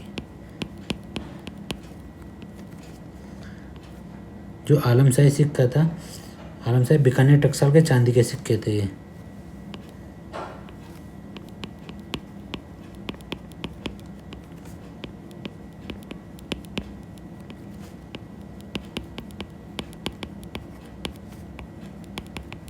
बीकानेर टकसाल के क्या थे? चांदी के सिक्के थे ये। ठीक है, इन सिक्कों पे फारसी में सिकंद मुबारक साहब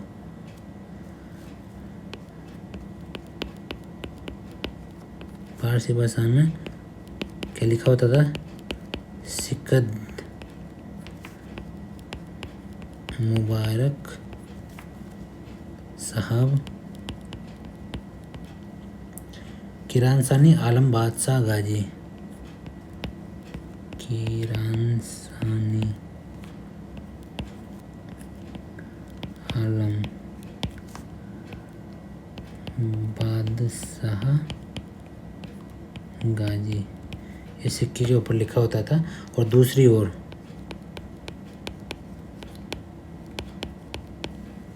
सन 1121 जुलूस मेमनत मानूस लिखा होता था। 1121 जुलूस मेमनत मानूस।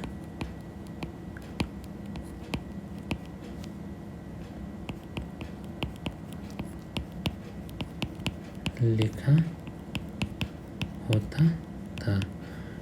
ठीक है दोस्तों, इसी के साथ अगर मैं गंगाशाही सिक्के की बात करूं आपसे, तो इसमें एक और तो महारानी विक्टोरिया का चेहरा और विक्टोरिया इम्प्रेस लिखा हुआ था। एक तरफ महारानी विक्टोरिया का चेहरा और विक्टोरिया एम्प्रेस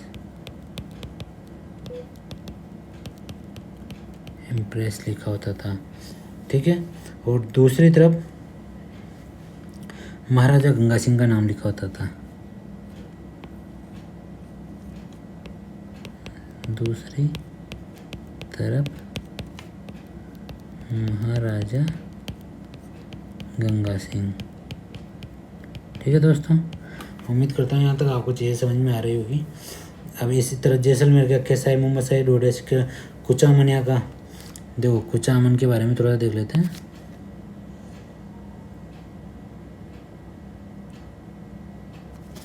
कुछ नहीं, सॉरी, बीकानेर का हो गया अपना। राजस्थान में सिक्के डालने की सर्वप्रथम टकसाल कहाँ पे थी? आमेर राज्य में थी। ये देख लो, जयपुर के साथ ही।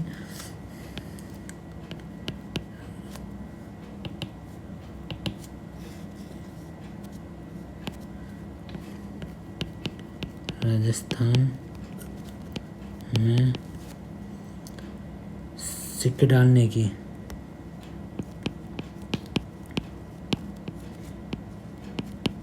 ढालने की सर्वप्रथम टकसाल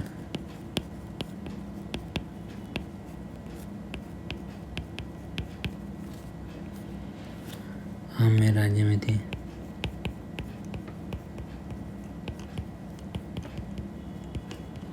ठीक है दोस्तों, अगले क्वेश्चन की तरफ बढ़ते हैं। क्वेश्चन नंबर 12, 22 संदा सिक्का कौन सी रियासत से संबंधित है? तो 22 संदा सिक्का कौन सी रियासत में बताया? मैंने आपको पाली में बताया था। 22 संदा सिक्का कौन सी रियासत से संबंधित है? पाली से संबंधित है। जो यहाँ के पाली में कहाँ पे स्वजत में सिक्कों की टकसाल थी। यहाँ के जो सिक्के थे उन पर श्री माता जी और श्री महादेव लिखा होता था। क्या लिखा होता था? एक तो श्री माता जी, श्री माता जी, और एक लिखा होता था श्री महादेव। और शाह आलम द्वितीय का राज्य और संकेत होता था।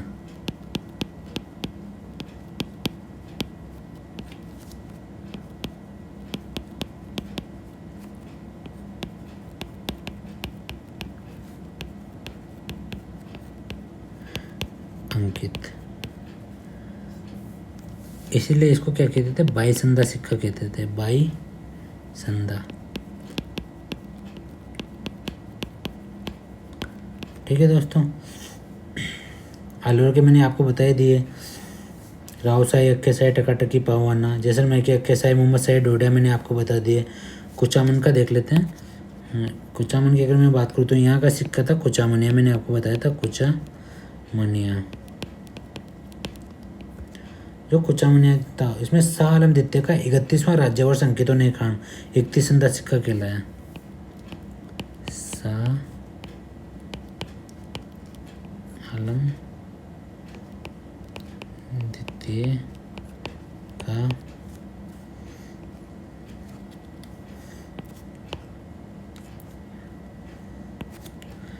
सालम द्वितीय का 31वां राज्य वर्ष अंकित। तो ये क्या कहलाए, इसलिए 31वां राज्य वर्ष अंकित होने के कारण 31 संध्या कहलाए। 31 संध्या कहलाए। अन्य नाम इसके बोपुसाई, बोरसी रुपया। अन्य नाम क्या थे इसके? अन्य नाम थे इसके बोपुसाई,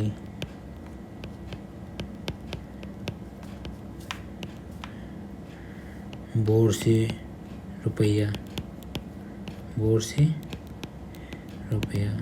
ठीक है दोस्तों। क्वेश्चन नंबर 13 की तरफ बढ़ते हैं। क्वेश्चन नंबर 13 है, अजसप्रिय दुम सिक्के कौन सी रियासत से संबंधित है? दोस्तों ये अजसप्रिय दुम सिक्के कौन सी रियासत से संबंधित है? अजमेर रियासत से संबंधित है। अजय राज के सिक्कों पर एक तरफ लक्ष्मी का अंकन था, दूसरी तरफ श्री अजय देव अंकित था। जो अजय राज के सिक्के थे, अजय राज के सिक्कों पर एक तरफ लक्ष्मी का अंकन तथा दूसरी तरफ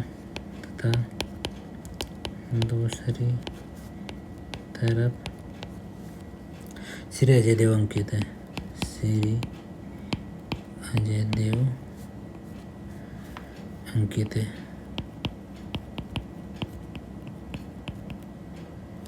सोमेश्वर के सिक्कों पर बेल की आकृति बनी हुई है। यहाँ पे अजमेर का सोमेश्वर चौहान के सिक्कों पर बेल की आकृति है।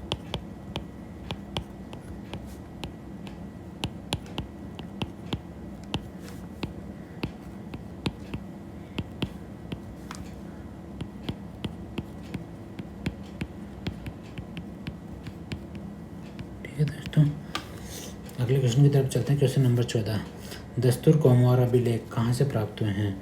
दस्तूर कोमवार अभिलेख कहाँ से प्राप्त हुए हैं? ये प्राप्त हुए हैं जयपुर से। ठीक है, जयपुर, इनसे जयपुर रियासत के बारे में जानकारी मिलती है।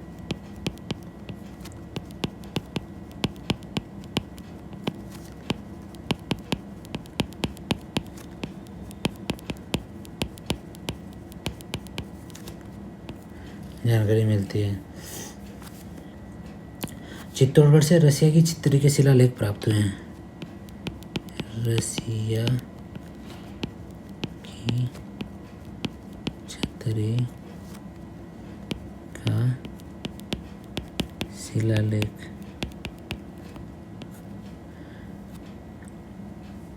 कहाँ से मिला है? चित्तौड़गढ़ जिले का जो राजमहल है उसके पीछे से। चित्तौड़गढ़ जिले के राजमहल के पीछे से केवल रसिया की छतरी के शिलालेख प्राप्त हुए हैं। ठीक है दोस्तों, इसमें बप्पा से नरवर्मा तक की जानकारी मिलती है। कहाँ से? बप्पा से और नरवर्मा तक की जानकारी इनसे मिलती है। इसके रचनाकार कौन थे? रचनाकार थे वेद शर्मा।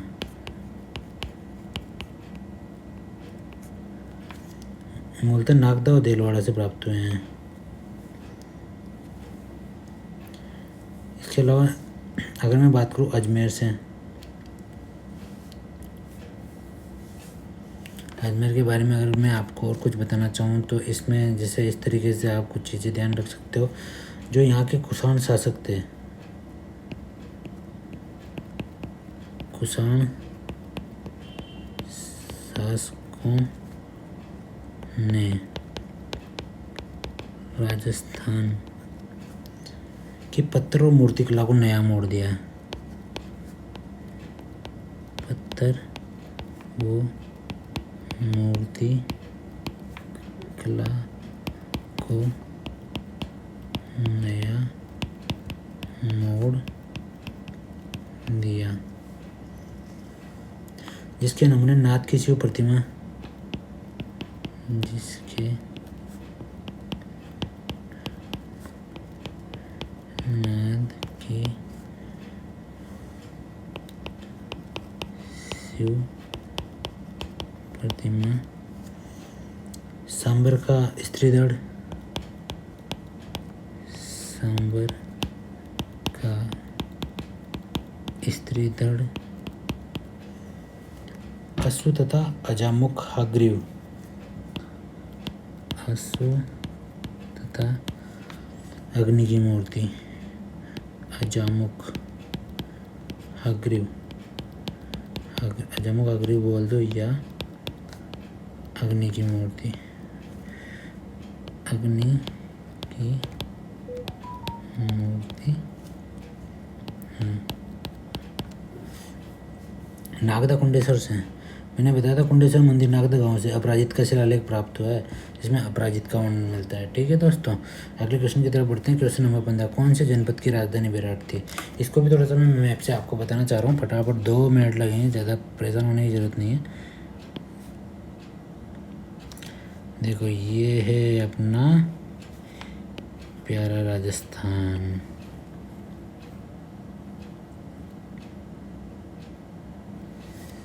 ठीक है, यहाँ पे अगर मैं बात करूँ आपसे, श्रीगंगानगर, हनुमानगढ़, चूरू, झुंझुनू,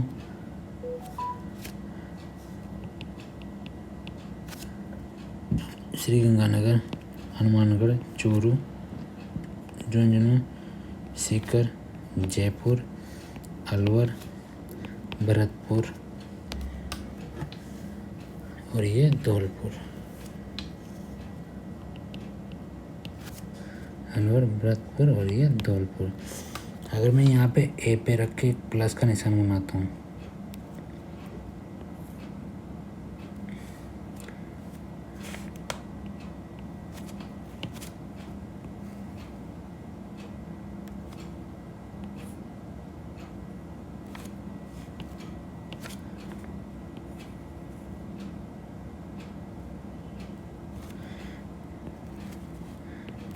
ए पे के प्लस का निशान बनाऊँ तो अलवर जो जिला है अपना, उसका उत्तरी भाग, ये क्या कहलाता था? कुरु जनपद। कुरु, इसमें आता था अलवर का उत्तरी भाग। ठीक है दोस्तों, इसकी राजधानी क्या थी? इंद्रप्रस्थ। इंद्रप्रस्थ।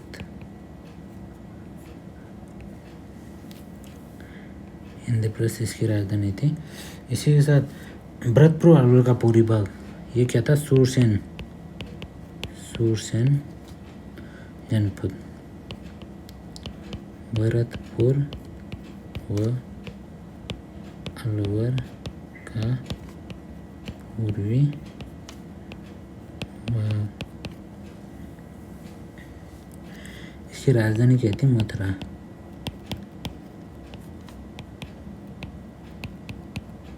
मथुरा।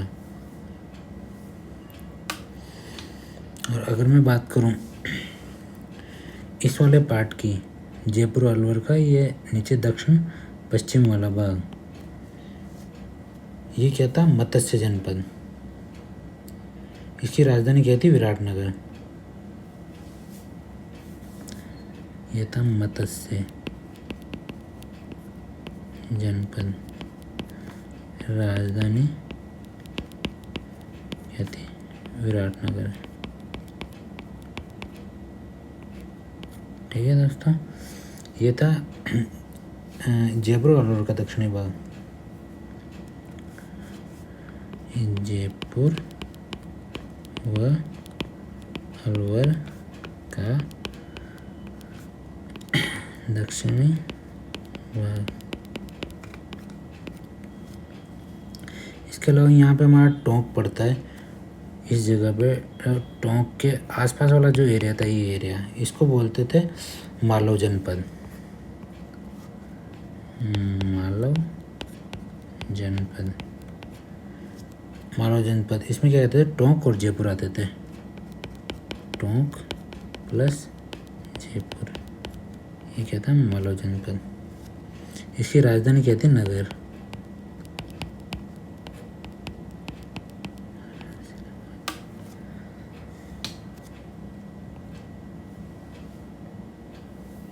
राजधानी नगर थी, ठीक है ना। और अगर मैं श्री गंगानगर हनुमानगढ़ की बात करूं तो ये था अपना योद्धा जनपद, जिन्होंने कुषाणों की शक्ति को सीमित किया था।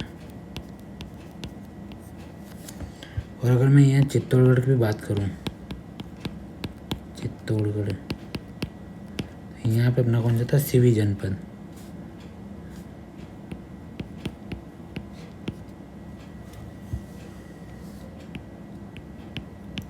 इसकी राजधानी क्या थी, मध्यमिका। ठीक है दोस्तों, मोटा मोटा मैंने आपको जनपद समझा दिए हैं। अब देखो क्वेश्चन करते हैं, कौन से जनपद की राजधानी बेराट थी। विराटनगर को हम बेराट कहते हैं, तो ये बेराट कौन सा जनपद है, ये अपना ये था मत्स्य जनपद। तो इसका आंसर क्या हो गया, मत्स्य जनपद की राजधानी क्या थी, बेराट थी अपनी।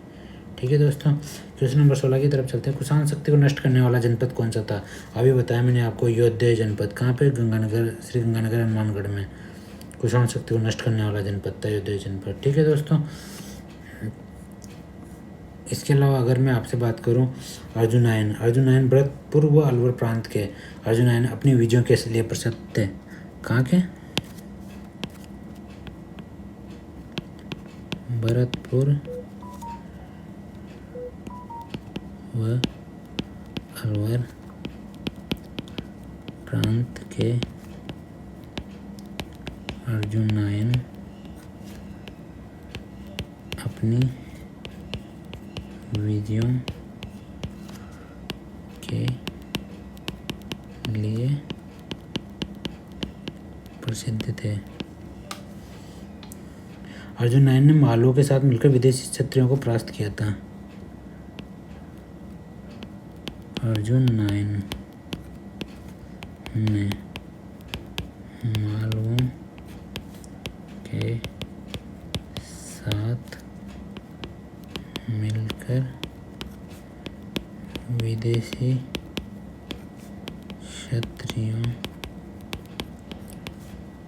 को परास्त किया था। ठीक है दोस्तों, आगे बढ़ते हैं क्वेश्चन नंबर 17 की तरफ। राजस्थान में सबसे पहले उत्खनन कौन से जनपद में हुआ था। तो राजस्थान में सबसे पहले उत्खनन हुआ था दोस्तों सिवी जनपद। इसकी राजधानी क्या थी, मध्यमिका थी। सिवी जनपद में इसकी राजधानी क्या थी, मध्यमिका। राजधानी मध्यमिका, मध्यमिका थी। इसका नया नाम अगर मैं बात करूँ तो नया नाम क्या था, नगरी।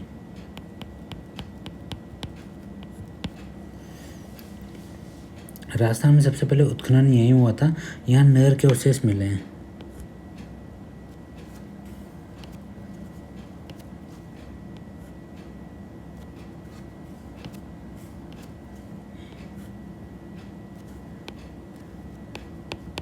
राजस्थान में सबसे पहले उत्खनन, सबसे पहले उत्खनन, यहाँ नहर के अवशेष मिले, नहर के अवशेष प्राप्त हुए। यहाँ सिक्कों पर मध्यमिका सिवी जनपद राज्य लेख उत्कीर्ण है। सिक्कों पर मध्यमिका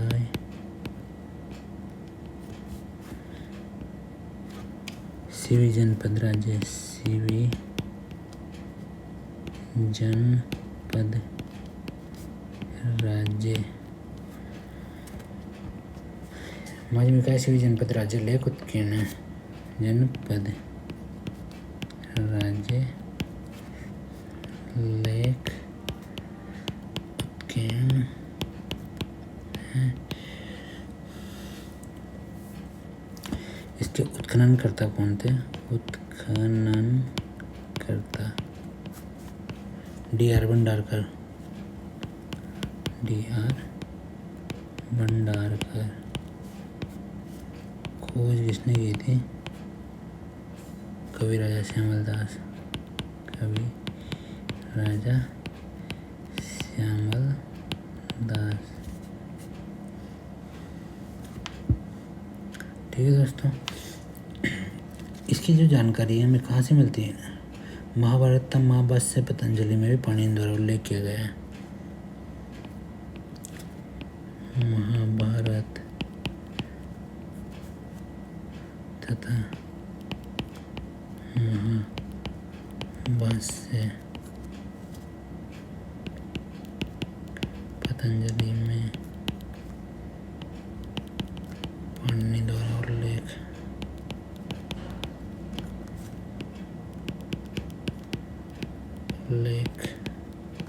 किसका? सीवी जनपद का।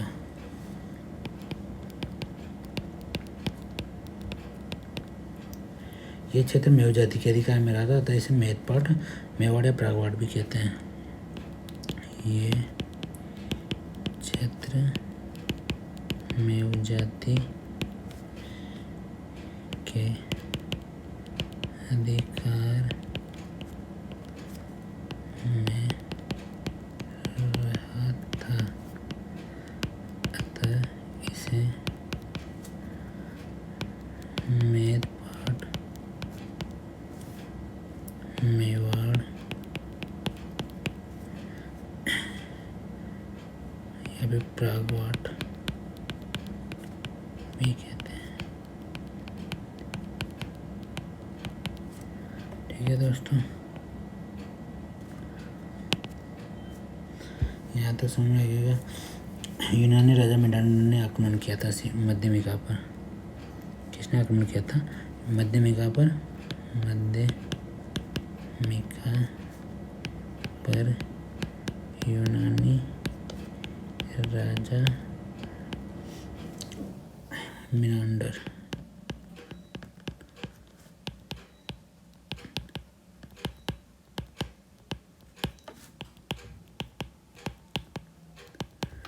ठीक है दोस्तों, उम्मीद करता हूँ यहाँ तक आपको सारी चीज़ें समझ में आई होगी। अगर मैं बात करूँ मालव जनपद की आपसे, तो यूनानी आक्रमण के समय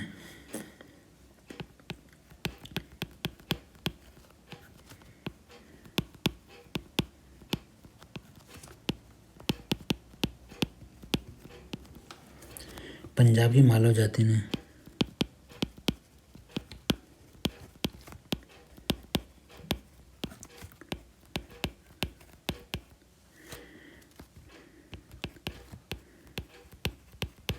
जयपुर के निकट बागरछल तथा सीवी जाति ने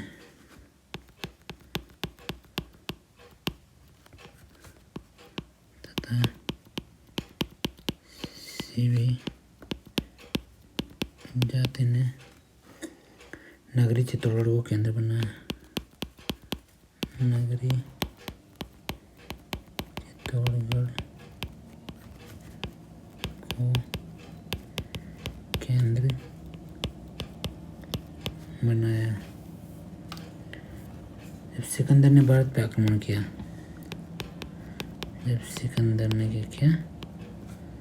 भारत पर आक्रमण,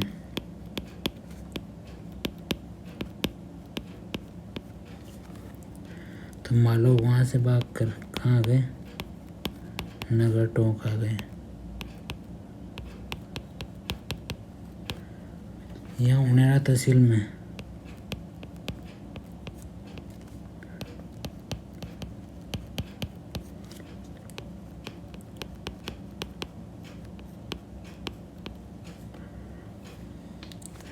मालव नगर,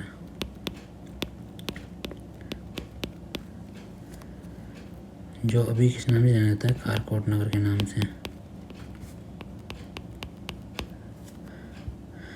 बसाया और इसे अपनी राजधानी बनाया।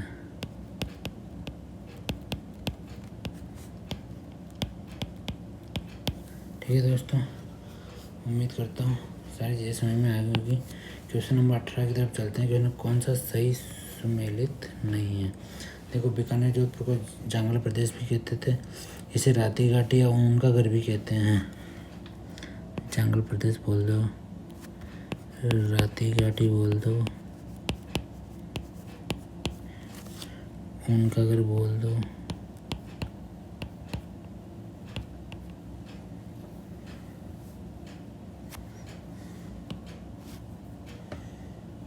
इसकी राजधानी क्या थी?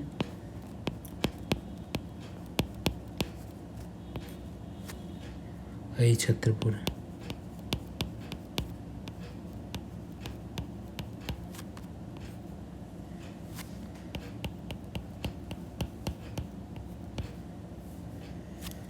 छत्रपुर जो है इसको क्या बोलते हैं? धातु नगरी।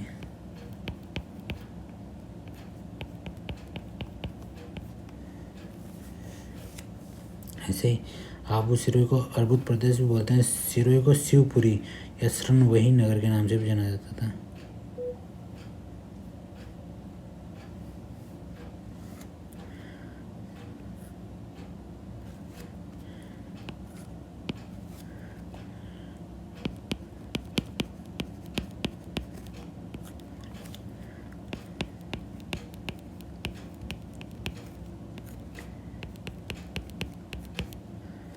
देवड़ा राजा रायमल के पुत्र शिववान ने, देवड़ा राजा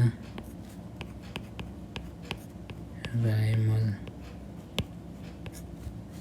के पुत्र शिववान ने शरणवा पहाड़ी पर दुर्ग स्थापित कर यह नगर बसाया था। शरणवा पहाड़ियों पर दुर्ग स्थापित कर यह नगर बसाया था। इसको सपाद लक्ष्य भी बोल दो या फिर इसको बोलते हैं सवालक।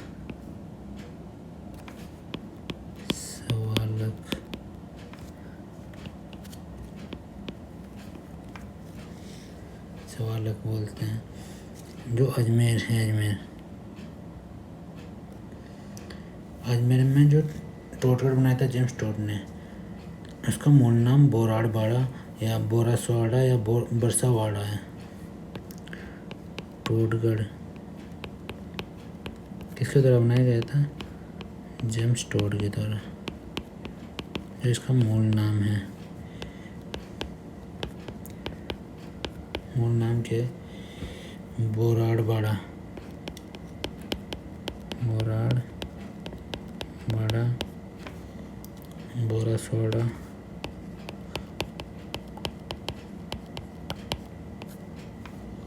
बरसावाड़ा।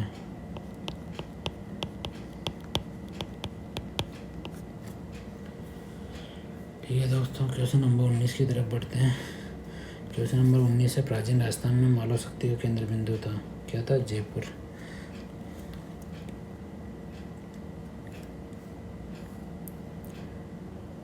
ठीक है। क्वेश्चन नंबर 20 आखिरी क्वेश्चन, मानसरोवर अभिलेख में कौन से शासक का नाम मिलता है? मानसरोवर अभिलेख में मिलता है भोज का नाम मिलता है। इसके अलावा महेश्वर भीम भोज मान का,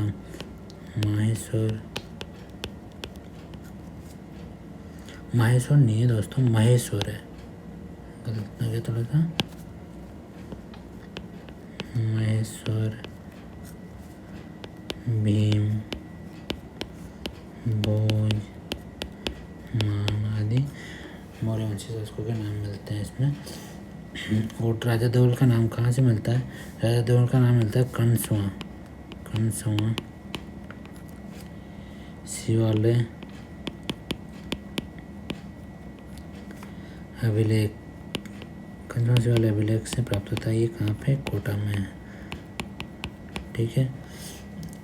मेहरकुल का नाम मिलता है बड़वा के अभिलेख 12 में, बाड़ोली शिव मंदिर बड़वा अभिलेख 12 में।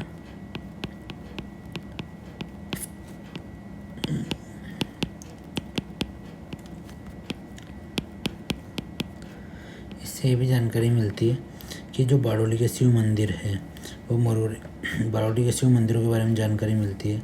किसने बनवाए थे? मेहरकुल ने बनवाए थे।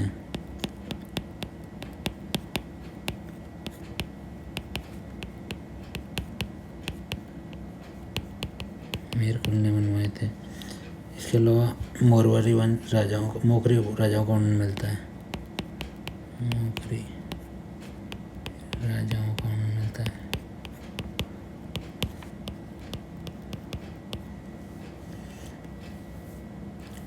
अगर मैं बात करूं, इससे ये भी जानकारी मिलती है कि जो चार चौमा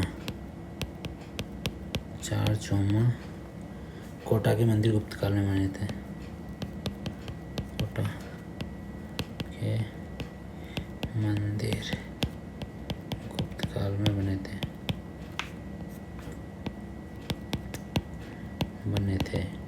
ठीक है दोस्तों, उम्मीद करता हूँ यहाँ तक आपको सारी चीज़ें समझ में आई होगी। इसके अलावा मैं बात करूँ अगर समुद्रगुप्त ने क्या किया था, बयाना में विजय स्तंभ। ठीक है दोस्तों, राजस्थान का पहला विजय स्तंभ है और कुमारगुप्त के सिक्के बयाना से प्राप्त हुए हैं।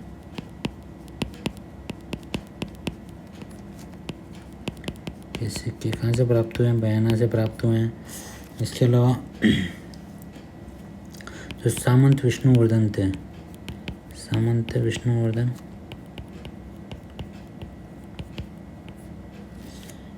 इन्होंने भीमलाट का निर्माण करवाया था इसके पास, भीमलाट।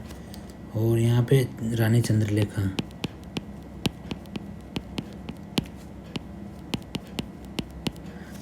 उषा मंदिर का निर्माण करवाया था। उषा मंदिर, इसी को उषा मस्जिद में बदलवा दिया गया था बाद में। इसके अलावा अगर मैं बात करूं, मुबारक खिलजी ने उषा मंदिर को तोड़कर किस में बदल दिया था, उषा मस्जिद में बदलवा दिया था। ठीक है दोस्तों, ये मानसरोवर जो अभिलेख है ये प्राप्त कहाँ से हुआ है, ये मानसरोवर अभिलेख प्राप्त हुआ है चित्तौड़गढ़ से।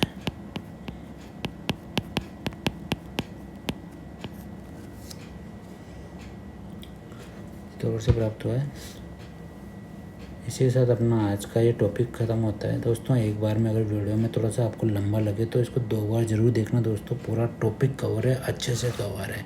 थैंक यू दोस्तों।